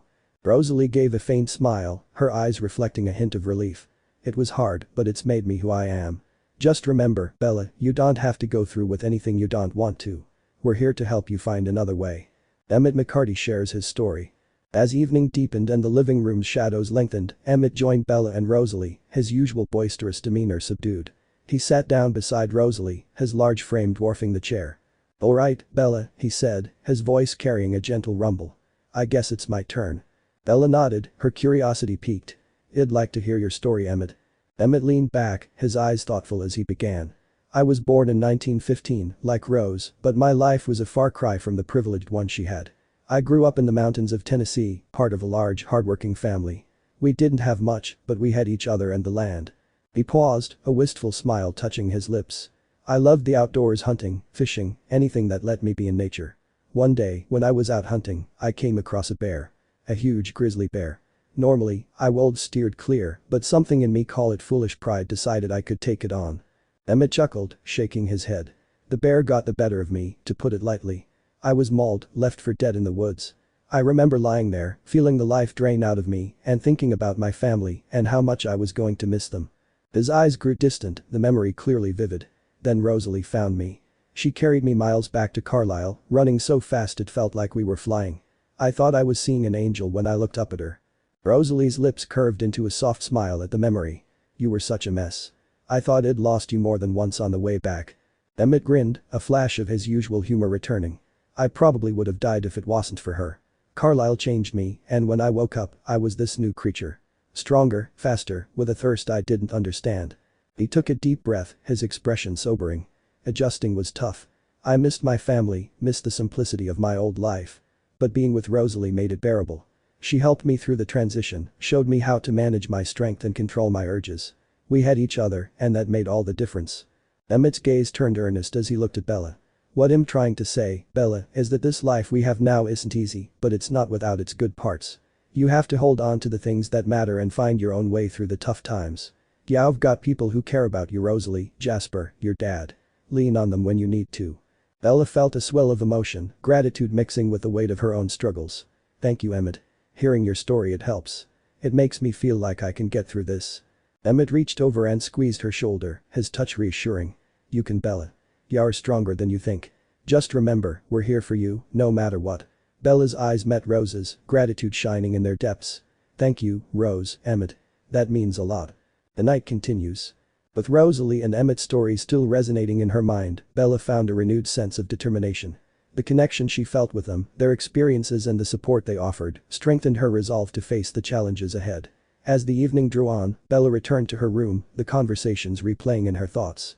The vulnerability Rosalie had shown, the strength in Emmett's words, and the support they both offered, gave her a flicker of hope in her otherwise bleak situation. She sat by the window, the diamond ring on her finger catching the moonlight. In that moment, Bella knew that she wasn't alone in her struggle. With allies like Rosalie, Emmett and Jasper by her side, she felt a glimmer of courage. The path ahead was fraught with uncertainty and danger, but with their support, she believed she could find a way to break free from the chains that threatened to bind her. Reflections on their stories. As Bella lay in bed, her thoughts whirled around the stories Rosalie and Emmett had shared. Their experiences were so different, yet they had found each other and forged a bond that helped them navigate the complexities of their new existence. Rosalie's tale of betrayal and vengeance, followed by her gradual acceptance of her vampire life, echoed in Bella's mind. The strength and resilience Rosalie had shown in reclaiming her sense of self after such a traumatic ordeal, gave Bella a newfound respect for her. Emmett's story, with its raw simplicity and the warmth of family bonds, contrasted sharply with the violent turn his life had taken. Yet his ability to adapt and find happiness with Rosalie provided Bella with a sense of hope. If they could find a way to make their lives meaningful despite the challenges they faced, perhaps she could too. Bella turned over, clutching the blankets tightly. The proposal had been a difficult step, one that felt like it was locking her into a future she didn't want. But now, more than ever, she was determined to hold on to her own identity, to fight for her autonomy, and to trust in the support system she had. With Jasper, Rosalie, and Emmett's support, Bella felt a surge of resolve. She wasn't going to let Edward or Carlisle dictate her fate. She had allies who understood her struggle and who would stand by her as she fought to carve out her own path. In the quiet of the night, Bella made a silent vow to herself she would endure the coming months, but she would not lose sight of her own strength. With the stories of Rosalie and Emmett as her guiding lights, she would find a way to break free from the chains of her forced engagement and create a future on her own terms. Chapter: The Path to June. The promise of a new semester brought a glimmer of normalcy to Bella's chaotic life. She returned to community college, opting for online classes to better control her schedule and environment. The walls of the Swan residence became her sanctuary, a place where she could focus on her studies and momentarily forget the turmoil of wedding plans orchestrated by Edward and Alice. The return to studies. The screen of Bella's laptop glowed softly in the dim light of her bedroom as she navigated through her coursework. The tranquility of her father's house offered a stark contrast to the oppressive atmosphere of the Cullen mansion, where every corner seemed to echo with the relentless buzz of wedding preparations. One morning, as Bella sat at the kitchen table, her textbooks and notes spread out before her, Jasper entered the room with a measured stride, his presence both a comfort and a reminder of Carlisle's ever-present influence. "Good morning, Bella," he greeted, his voice a gentle murmur. Bella looked up, offering a weary smile. "Morning, Jasper." "Ready for another thrilling day of statistics and literature?" Jasper chuckled softly, taking a seat across from her. "I think he'll manage." "How's the studying going?" Bella sighed, brushing a strand of hair from her face. "It's going well enough. I just appreciate the quiet here. It's hard to concentrate with all the wedding chaos at the mansion." Jasper nodded, his expression understanding. "I can imagine. You're doing the right thing, taking the time you need to focus on your classes." Before Bella could respond, the sound of a car engine announced Edward's arrival. Moments later, he strode into the kitchen, his expression a blend of irritation and concern. "Bella," he began, his tone clipped, "I thought we agreed you'd be more involved in campus life. Why are you hiding out here?" Bella's eyes flashed with frustration. "I'm not hiding, Edward. I'm studying. Online classes are just as valid as being on campus, and I get more done here without distractions." Edward's gaze flicked to Jasper, a hint of accusation in his eyes. "This isn't just about studying, is it? You're avoiding spending time with me." Jasper's posture tensed slightly, but his voice remained calm.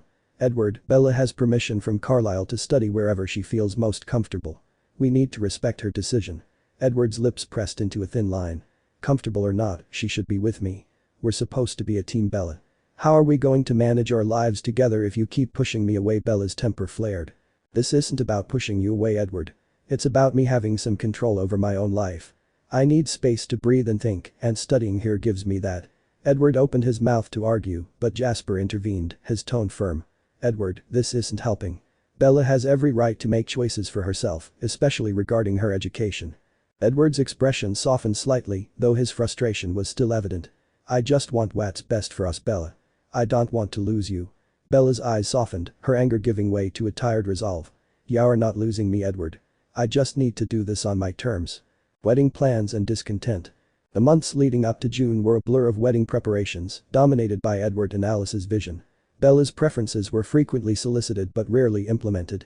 Every suggestion she made seemed to vanish under the weight of Edward and Alice's enthusiastic plans. One afternoon, Bella sat with Alice in the grand living room of the Cullen mansion, surrounded by wedding magazines and fabric swatches. The room buzzed with Alice's infectious energy as she flipped through pages, pointing out various options. "Look at this, Bella," Alice exclaimed, holding up a page showcasing a lavish floral arrangement. "Won't this look stunning in the garden?" Bella eyed the explosion of pink blooms with a sinking feeling. "It's beautiful, Alice, but I was hoping for something a bit more subdued, less pink." Alice's brow furrowed, but she quickly masked her disappointment with a bright smile. "Oh, but pink is so romantic. Trust me, it'll be perfect." Before Bella could protest further, Edward entered the room, his gaze scanning the array of wedding paraphernalia. "How's it going, ladies?" Alice beamed at him, holding up a fabric swatch. "We're just finalizing the color scheme." "Isn't this shade of pink gorgeous?" Edward nodded approvingly. "It'll look great, Alice." "Bella, don't you think this will be beautiful for our wedding?" Bella bit back her frustration, her voice tense. "It's not exactly what I had in mind, but I guess it's fine." Edward's eyes softened as he approached her, placing a reassuring hand on her shoulder. "We just want everything to be perfect, Bella. You'll see, it'll all come together beautifully." Bella's shoulders sagged under the weight of their expectations. "Yeah, I'm sure it will." As the days wore on, Bella found herself increasingly sidelined in the planning process. Every decision seemed to be made without her, from the Victorian lace gown Alice had found to the elaborate menu designed for guests who won't even eat the food. It felt as if the wedding was a spectacle orchestrated by Carlisle, Edward and Alice, with Bella as a reluctant participant rather than the bride. Carlisle's ultimatum. The tension between Bella and Edward had reached a boiling point. Carlisle, sensing the strain, called a meeting with Edward and Jasper in his study to address the issues and lay down new directives for the upcoming months. Carlisle sat behind his mahogany desk, his fingers steepled as he addressed Edward and Jasper, who stood before him.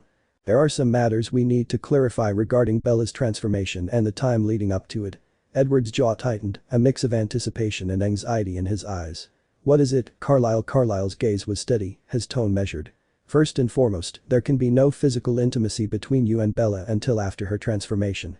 The risk of pregnancy is too great, and a vampire pregnancy in a human ends in the death of the mother. We cannot allow that to happen." Edward's eyes widened with shock, a protest forming on his lips. "No intimacy, but Carlisle, we will be married. How can we not?" Carlisle's expression hardened. "It's not up for debate, Edward. This is about Bella's safety. We're already pushing the limits with a vulturous directive for her to be changed by her 19th birthday. We cannot afford any additional risks." Edward's shoulders slumped in resignation, his voice barely above a whisper. "I understand." Carlisle turned his attention to Jasper, his gaze intent. "Jasper, you will continue to act as Bella's bodyguard and chaperone, even during the honeymoon. Their presence will help ensure her safety and prevent any unfortunate incidents." Jasper nodded, his expression grave. "He'll do whatever it takes to protect Bella." Edward's eyes darkened with frustration, his voice tinged with bitterness. "So, Jasper's going to be there even on our honeymoon? Isn't that a bit much, Carlisle?" Carlisle's gaze softened slightly, but his resolve remained firm. "It's necessary, Edward. Your emotions are volatile, and we need to ensure Bella's transformation proceeds smoothly. This is the best way to guarantee her safety." Edward's fists clenched at his sides, his voice trembling with barely contained anger. "I don't like this, Carlisle. I don't like any of it." Carlisle's expression remained calm, his tone resolute. "None of us like it, Edward. But this is the reality we're facing. We must proceed with caution and ensure Bella's safety above all else." As the meeting concluded, Edward left the study, his frustration palpable. Jasper lingered for a moment, his gaze meeting Carlisle's with a silent understanding. "He'll keep her safe, Carlisle. You have my word." Carlisle nodded, a flicker of gratitude in his eyes. "Thank you, Jasper. I know this isn't easy for any of us, but Bella's safety is our priority." Bella's struggle. As the days turned into weeks and the wedding drew closer, Bella found herself caught in a relentless tide of preparations and restrictions. The weight of Carlisle's directives and Edward's constant presence bore down on her, suffocating her spirit and eroding her sense of self. One evening, as Bella sat at her desk, staring blankly at her laptop screen, Jasper knocked softly on her door before entering. He studied her with a concerned expression, his presence a balm to her frayed nerves. "How are you holding up?" Jasper asked, his voice gentle. Bella sighed, running a hand through her hair. I don't know Jasper. It's like I'm living someone else's life. Everything is out of my control, and I feel like I'm drowning. Jasper took a seat across from her, his gaze unwavering. I know it's hard, Bella. But you're stronger than you think. We'll get through this together.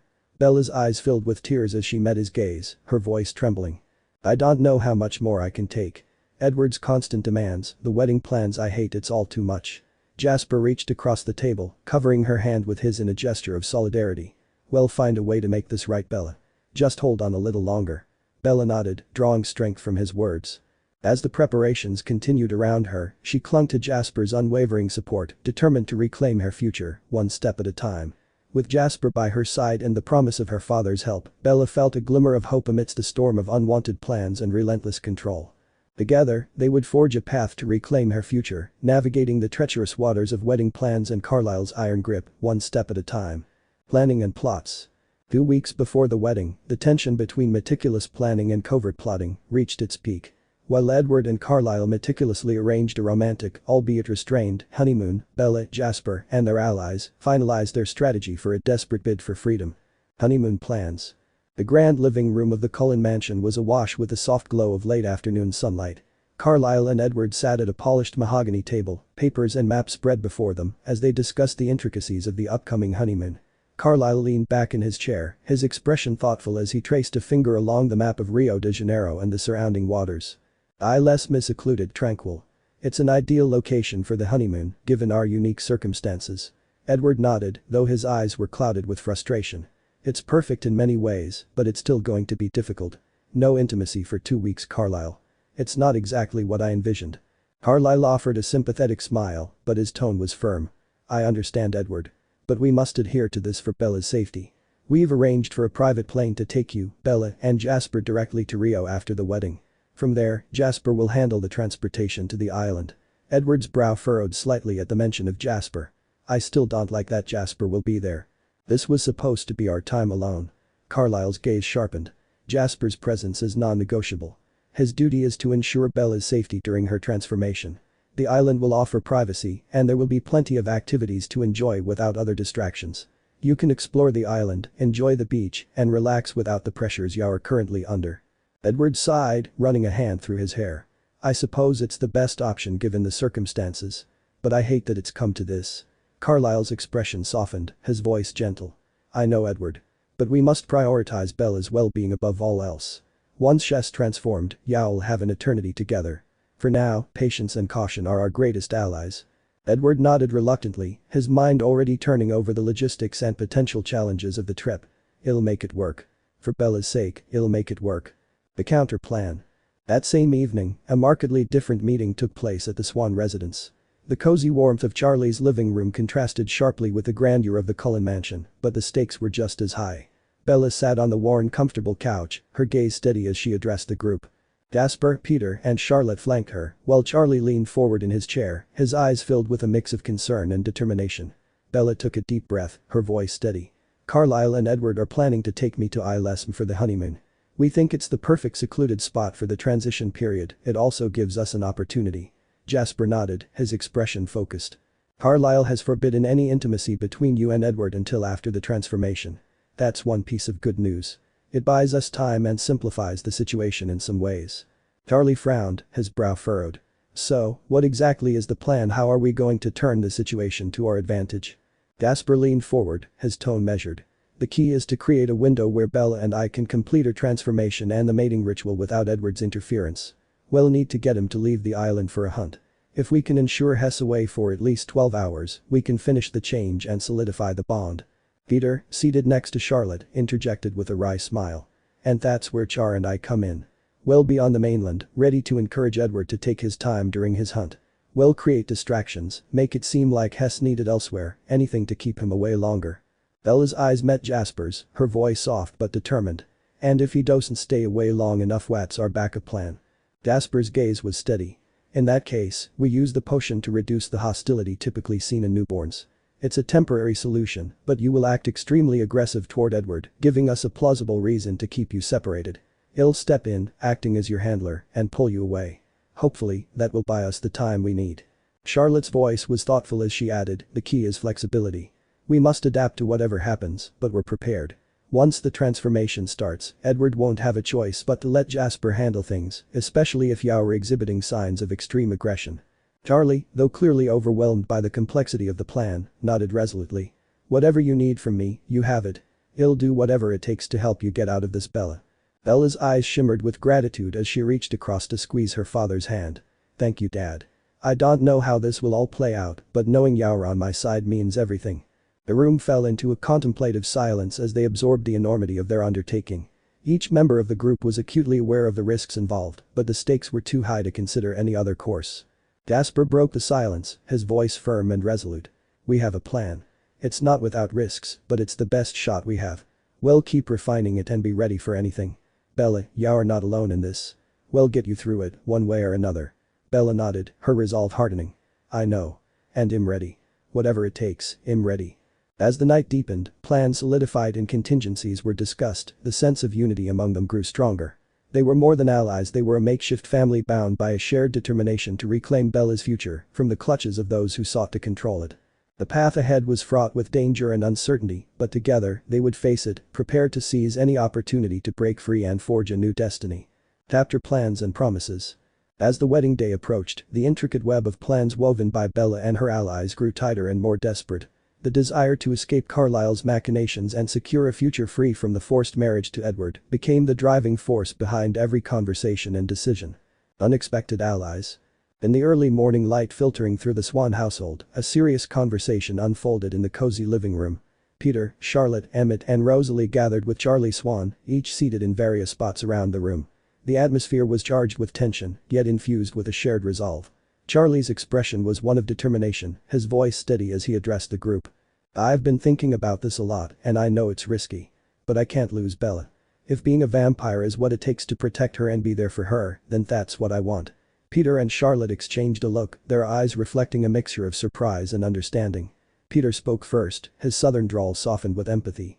Charlie, this ain't a decision to take lightly. The change is permanent and it comes with a whole mess of challenges. Charlotte nodded in agreement, her eyes kind but firm. It's not just about the physical change, Charlie. It's a whole new way of living and there are dangers you might not even imagine. Charlie's gaze was unwavering as he met their eyes. I understand that. But I can't sit back and do nothing while Bella is going through this. If I can help her, if I can be there for her in a way that counts, then I'm willing to face whatever comes with it. Emmett leaned forward, his usually jovial expression serious. You're one hell of a dad, Charlie. I respect that. And for what it's worth, Rose and I will be in Rio to help deal with Edward. We'll do whatever it takes to give Bella a fighting chance. Rosalie, seated beside Emmett, nodded in agreement, her eyes reflecting a fierce determination. Bella means a lot to us too. We're all in this together. Peter's expression softened as he reached into his pocket, pulling out a small vial. This here is a dose of the potion Jasper will be using. It'll help with the transition. We'll get you what you need to make the change as smooth as possible. Charlotte added, her voice gentle, and we'll be here to guide you through it, Charlie. You won't be alone in this. Charlie took the vial with a grateful nod, his resolve solidifying. Thank you. I don't know what's going to happen, but I'm ready to face it. For Bella. Reporting to Felix. Later that day, Jasper sat at his desk in the Cullen mansion, the dim light of the lamp casting shadows across the room. His fingers moved swiftly over the keyboard as he compassed his report to Felix, his expression a mask of concentration. To Felix. Subject 3-month report on Carlisle Cullen's activities. Felix. I hope this message finds you well. Due to the complexities of my current assignment, this report is being sent electronically.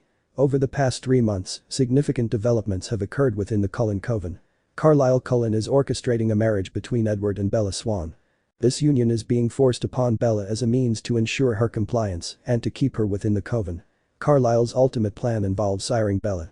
While his desire to keep Bella in the coven may seem typical, I suspect a deeper motive. Carlisle aims to harness Bella's potential gift, possibly as part of a larger strategy to enhance his own power within the vampire hierarchy. I will send a follow-up report after the honeymoon to provide further updates on any new developments. Best. Jasper Whitlock. He clicked send, the weight of the situation pressing heavily on his shoulders. The stakes were high, and every move they made had to be calculated with precision. Preparations for the wedding. The morning of the wedding dawned early, the anticipation and anxiety permeating the air. At the Cullen mansion, preparations began in earnest. Bella, feeling the weight of the impending ceremony, found solace in the presence of Rosalie, who had steadfastly stood by her side. In Bella's room, the atmosphere was a blend of tension and determined calm. Rosalie, ever the supportive friend, helped Bella into the intricately detailed lace Victorian wedding gown Alice had chosen, though it was not to Bella's taste. Rosalie's voice was soothing as she adjusted the gown. "Just focus on getting through today, Bella. Remember, this is just a step. We've got a plan, and you're not alone in this." Bella managed a small smile, her eyes reflecting a mixture of nerves and resolve. "Thanks, Rose. I don't know how I'd manage this without you." Rosalie's smile was warm, though her eyes carried a hint of sadness. "You're stronger than you think, Bella. And we're all here to help you see this through." As Bella stood before the mirror, Esme entered the room, her presence bringing a gentle calm. "You look beautiful, Bella," she said softly, placing a comforting hand on Bella's shoulder. Bella turned, her voice filled with genuine gratitude. "Thank you, Esme. It means a lot to have you here." Esme's eyes were warm with understanding. "We'll get through this together, Bella. Just take it one moment at a time." Downstairs, the house was a flurry of activity. Alice flitted about, ensuring every detail was to her liking, despite Bella's preferences being overlooked. The decorations reflected Alice and Edward's vision, with the predominant color being a soft pink, a choice Bella detested but had no say in. The wedding. As twilight approached, the stage was set for the wedding. The grand staircase of the Cullen mansion was adorned with delicate garlands of pink and white roses and twinkling fairy lights, creating a dreamlike ambience. The venue, Esme's garden, was transformed into a fairy tale setting, with cascading flowers and elegant archways. Bella took a deep breath as she prepared to descend the staircase, Charlie at her side. He squeezed her hand, his voice low and reassuring. "You're doing great, kid. Just remember, we've got a plan, and we're going to get through this." Bella nodded, her eyes meeting his with a mix of gratitude and determination. "Thanks, Dad. I couldn't do this without you." As they descended the staircase, the assembled guests turned to watch. Edward stood at the end of the aisle, his white and black tuxedo impeccably tailored, his eyes fixed on Bella with a mix of longing and possessiveness. Carlyle, in his role as the officiant, waited beneath a floral arch, his expression one of serene confidence. Emmett stood beside Edward, his role as best man marked by a rare seriousness. The ceremony began, Carlyle's voice carrying a solemn weight as he spoke the traditional vows. Bella felt the words wash over her, her mind racing with the plans they had made. She forced a smile as she repeated the vows, her heart heavy with the knowledge of the deception they were enacting.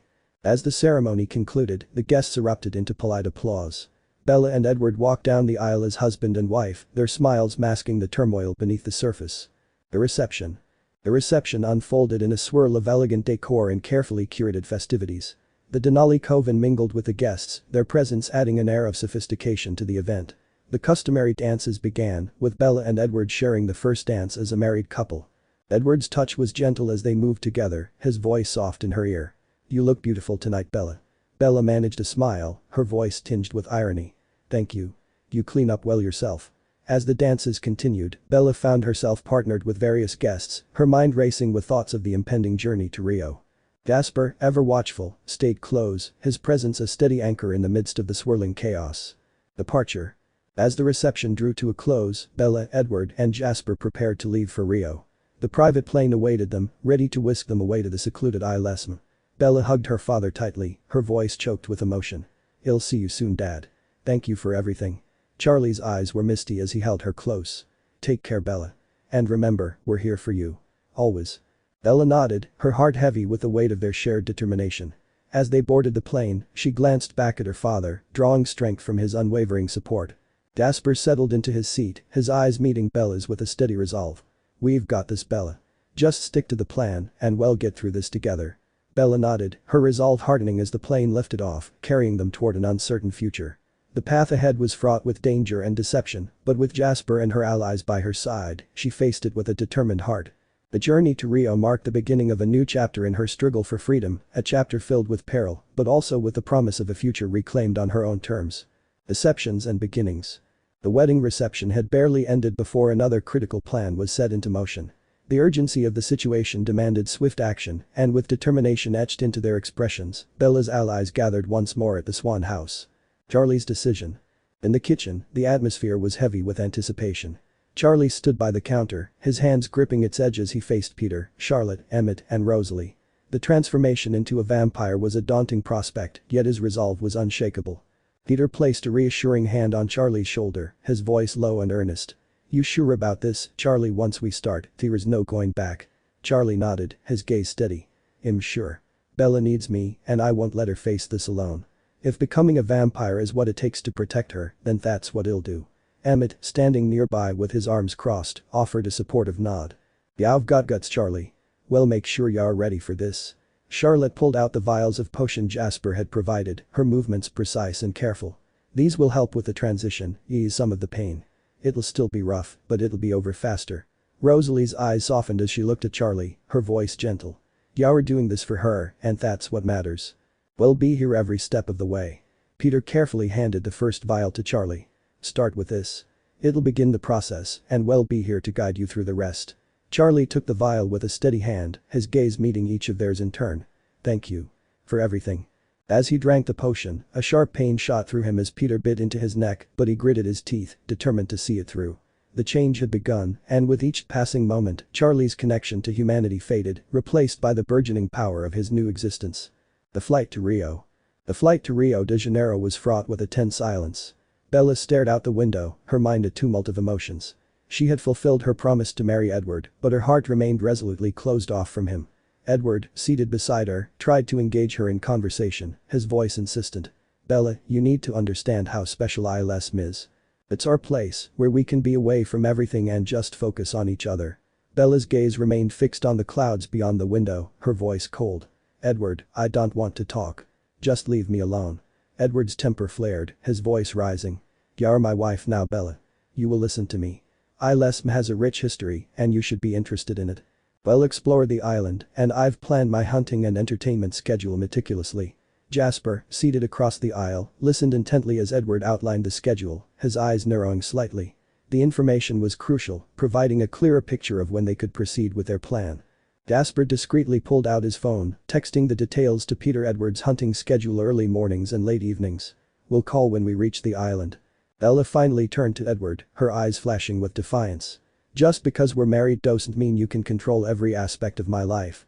I'll do what I have to, but I won't be a puppet. Edward's jaw clenched, but he said nothing more, his frustration palpable. Arrival in Rio. When the plane touched down in Rio, the oppressive tension between Bella and Edward was temporarily alleviated by the bustling energy of the city. They took a taxi from the airport to the docks, the vibrant streets of Rio, offering a brief distraction from the strain of their interactions. At the docks, Bella's eyes lit up with genuine interest for the first time in days.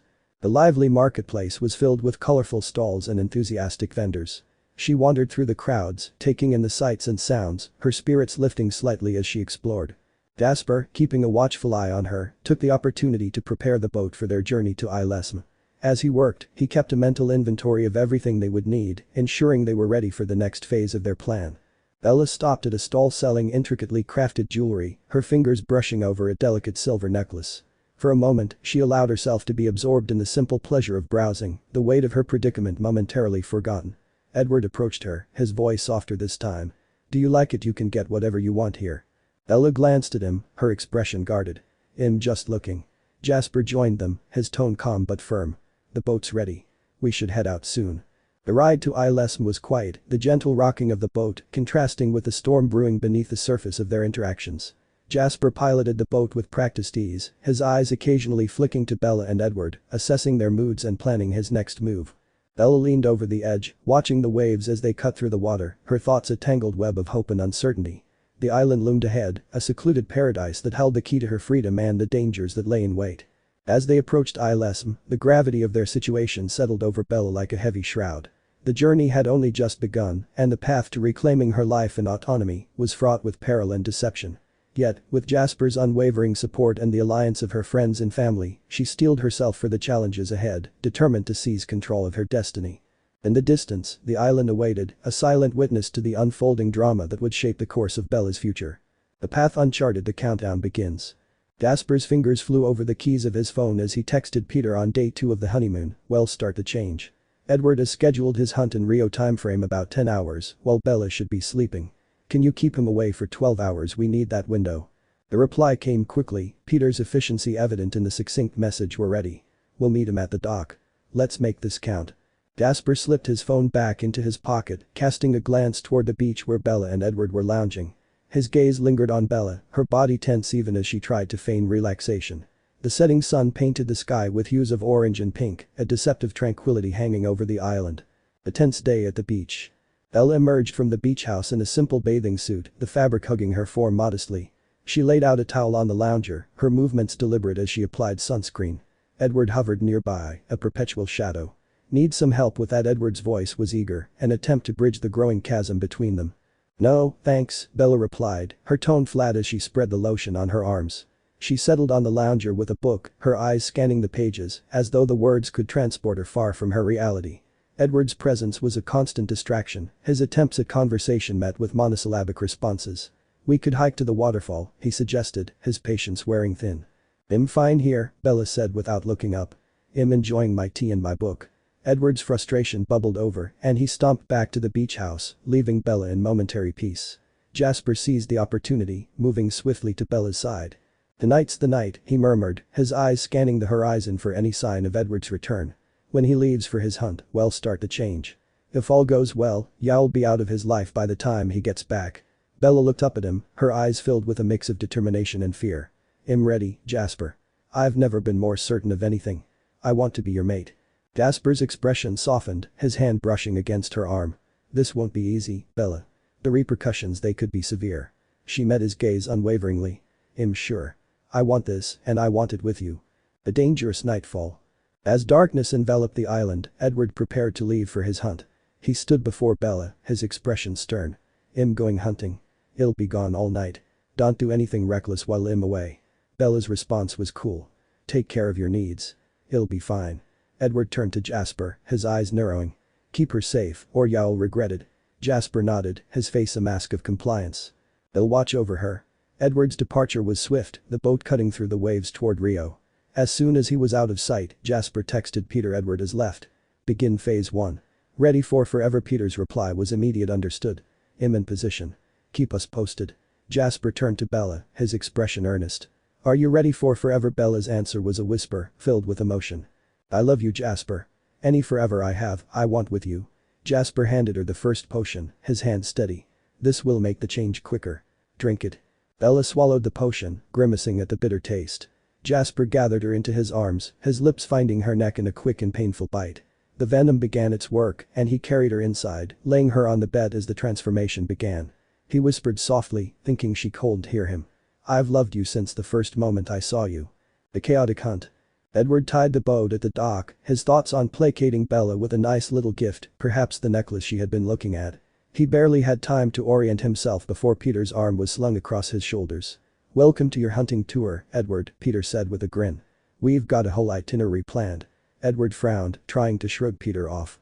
"Get lost, Peter. I don't need your help, nor do I want it." But Peter's grip tightened, his smile widening. "Oh, but you do. Alley cats, rats, all the delicacies Rio has to offer." Edward's protests were drowned out by Peter's enthusiasm, and soon he found himself embroiled in a series of hunts that tested his patience, knowing that getting away from Peter would be difficult if not impossible. The night was a blur of dark alleys and the chase of small, unappealing prey, Peter's relentless energy keeping him on edge and not letting him escape the disgusting hunt. A new beginning. Back on the island, Bella's change progressed rapidly. She woke after just 6.5 hours, blinking up at Jasper with new awareness and grateful that her change had been quick instead of the customary 3 days. Jasper's eyes widened in surprise. "Bella, how do you feel?" She smiled weakly, her voice soft. "A little confused, but mostly okay." Jasper handed her the second potion, watching as she drank it down. He then gave her a slip of paper, the words of the mating ritual inscribed in elegant script. "Will you walk with me into the moonlight, Bella?" Together they stepped outside, the moon casting a silvery glow over the island. Jasper took her hands in his, looking down at her, his voice low and solemn, as he recited the words to the ritual. "From today onward, you and I will be one in heart, body, and mind. 2 souls with but a single thought, 2 hearts that are as one." Bella repeated the words, her voice trembling with emotion. "From today onward, you and I will be one in heart, body, and mind. 2 souls with but a single thought, 2 hearts that are as one." As they gazed into each other's eyes, a profound bond formed between them, unbreakable and eternal. Their souls intertwined, a connection that transcended the chaos of their circumstances. The feeling of being truly whole, complete was felt by both as they stood together in the moonlight. The chase and escape. About 10 hours later as planned, Edward returned to the dock in Rio, his mood sour. His frustration grew as Peter teased him for eating nasty alley cats and rats. Peter's expressions of amusement at his forced current diet. Peter continues to tease him with a wry smile. Hope you enjoyed your hunt, Edward. Edward scowled at Peter as he boarded his boat and headed back to Islesm and hopefully a happier bride. With the plan to keep Edward away a success and finished, Peter made his way back to Char and Charlie to be ready for anything else that Jasper and Bella may need. Emmett and Rose were up next in Project Escape from the island quick. Emmett and Rosalie arrived in a speedboat, pulling up to the island with urgent haste. Emmett's voice rang out, commanding. Jasper. Bella. We're here. Get in, quick. Jasper and Bella hurried down to the dock, their movement swift and purposeful.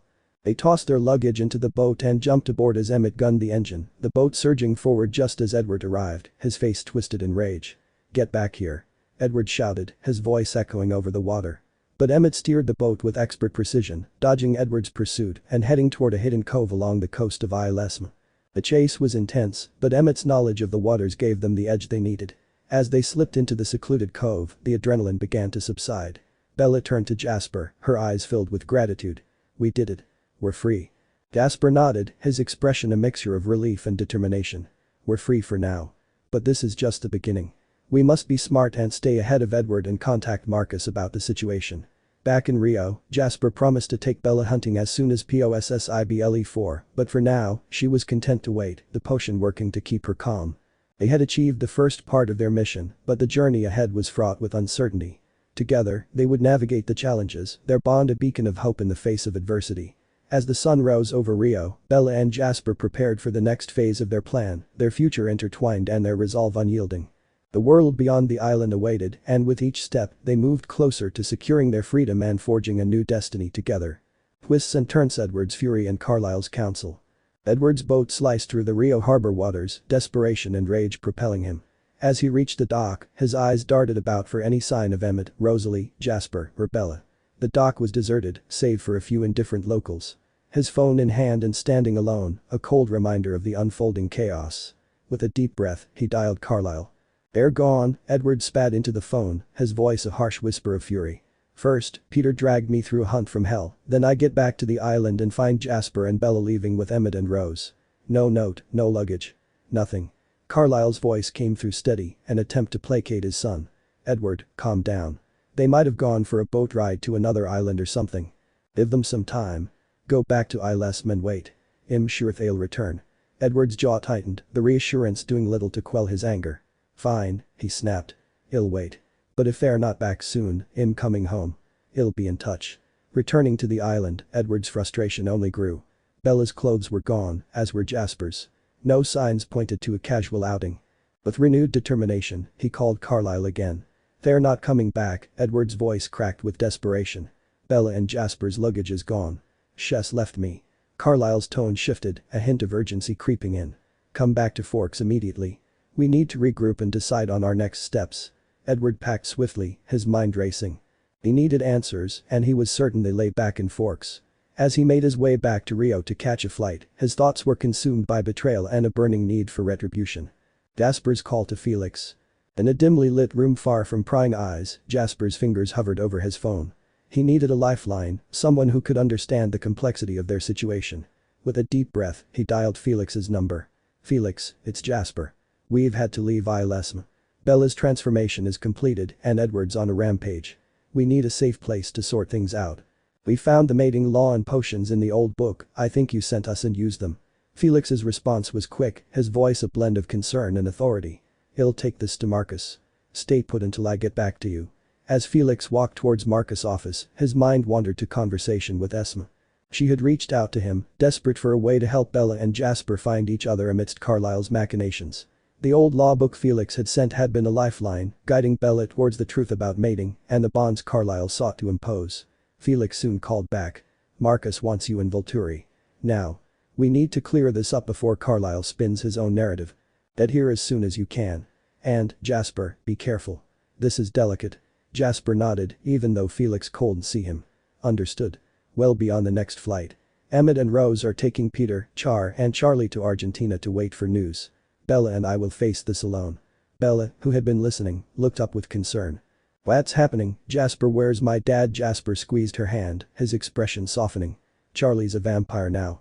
It was his choice to be with you and to help us. Peter and Char are helping him, but we need to get to Volturi quickly and explain everything. Felix and Marcus a strategic discussion. As Felix approached Marcus' chamber, his mind churned with the implications of Jasper's call. The conversation last autumn with Esme replayed again in his thoughts, her voice filled with worry and a plea for help. Felix, Esme had said, her tone urgent, Jasper and Bella they're true mates. Carlisle's plans for Bella it's far from good. Hess forcing bonds on unwilling females, starting with me, then Rosalie, and now Hess targeting Bella. We need your help. Felix had listened, his respect for Esme compelling him to act. He had sent her the old law book, a tool to educate Bella about the true nature of mating bonds and the choices she had. Now, standing before Marcus, Felix relayed the information he had. Jasper and Bella have fled Esme. They're coming here. Carlisle's intentions they're troubling. Hess forcing mates for his own gain. Bella's marriage to Edward was a strategy to keep her in the coven. Marcus listened, his ancient eyes contemplative. If what you say is true, Carlisle's actions threaten the very fabric of our laws and customs. We will hear Jasper and Bella out. Prepare for their arrival.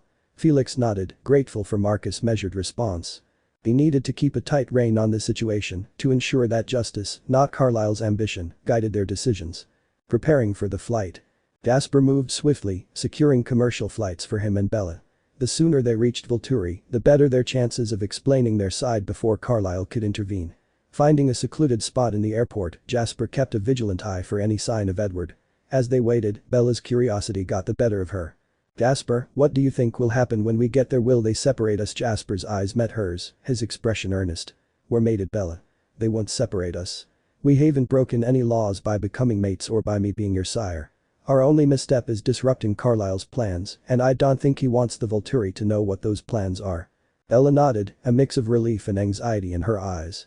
I trust you, Jasper. Whatever happens now, at least we are finally together. Bella paced the room, her nerves fraying at the edges. The impending journey to Volturi loomed over them, and the uncertainty of what awaited them was a heavy burden.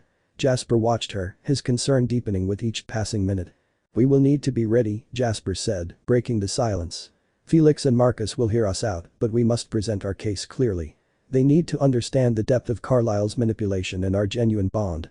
Bella stopped, her eyes locking onto his with a mixture of fear and determination. I trust you, Jasper. But what if Carlisle convinces them otherwise? What if they believe we've broken some law? Jasper crossed the room, taking her hands in his. We have the truth on our side, Bella. We haven't broken any laws by being together or by me being your sire. Carlisle's plans are what we need to expose. We need to stay calm and united. Bella nodded, drawing strength from his words. I know. It's just facing the Volturi, it's intimidating. And with Carlisle's influence, it feels like we're walking into a trap. Jasper's grip tightened slightly, his voice firm. We're not alone in this. Charlie, Emmett, Rose, Peter, and Char are with us in spirit, even if they can't be there physically. We'll get through this, Bella. Edward's path to Forks.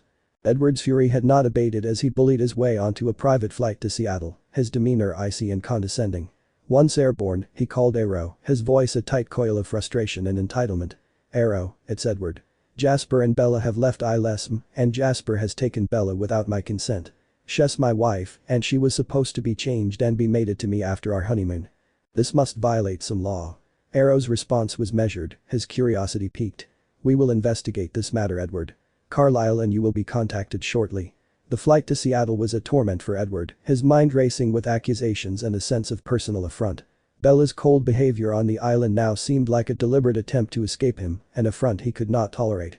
As the plane touched down, he was more determined than ever to reclaim his wife and assert his control. Arriving at the Cullen home in Forks, Carlisle met him at the door, his face etched with concern. What happened, Edward? Edward's recounting was swift, his frustration evident. They've taken Bella. Jasper's turning her against me. We need to go to Volturi and get her back. She's supposed to be mine. Carlisle's eyes hardened with determination. We'll go to Volturi and sort this out. We'll make sure Bella's brought back and the change is completed as planned. Barrett and Anthony's discovery. Barrett and Anthony moved through the vampire world with practiced stealth, their inquiries subtle yet effective. They leveraged old connections, quietly probing for information about Carlisle's recent activities and alliances. In a dimly lit underground bar frequented by nomads and rogue vampires, Garrett leaned in close to a contact, his voice barely above a whisper. Heard anything about Carlisle Cullen recently? Rumor has it Hess been making some interesting moves. The contact, a grizzled vampire named Dimitri, eyed Garrett warily. Depends on what you consider interesting. Carlisle's been meeting with some unusual characters lately. Heard Hess been looking for vampires with rare abilities. Word is, Hess up to something big, but nobody knows exactly what. Anthony, sitting nearby, absorbed the information. What about alliances woes he been seen with? Dimitri shrugged, his expression guarded. Old families mostly, ones with a lot of power and influence. But Hess also reached out to some less savory types, those who won't normally deal with someone like him. Whatever Hess planning, it's got a lot of folks curious. Barrett exchanged a look with Anthony, a silent understanding passing between them. Thanks Dimitri. Keep us in the loop if you hear anything else. As they left the bar, Garrett's mind raced. Carlisle's actions were more than just concerning. They hinted at a dangerous game being played, one that could have far-reaching consequences. We need to get this back to Jasper, Anthony said, his tone urgent. Carlisle's gathering powerful vampires for something. This isn't just about Bella. It's bigger. Garrett nodded, pulling out his phone to text Jasper. Found some leads. Carlisle's gathering powerful allies, including old families and rogues. Hess planning something significant. We'll keep digging. Jasper and Peter's plan. Jasper's mind raced as he processed Garrett's latest report. Carlisle's ambitions were growing clear, but they needed concrete evidence. His thoughts turned to Forks, where Carlisle's secrets might be hidden. Reaching for his phone, he dialed Peter. The line clicked and Peter's voice came through, laced with curiosity. Jasper, what's up? Jasper didn't waste time with pleasantries. Peter, I need you to go back to Forks. Search Carlisle's home and his work offices. Look for journals, maps, any paperwork that might outline his plans. Peter's tone shifted to one of serious contemplation. Got it. Journals and maps. Anything else? Specific daily planners, phone books, anything that could give us insight into Carlisle's network or his agenda. But wait until the Cullens leave for Volturi. We don't need you getting caught. Understood. I'll head out tonight. Char and Charlie will head to Argentina and I'll catch up after I've searched the offices. Good, Jasper replied.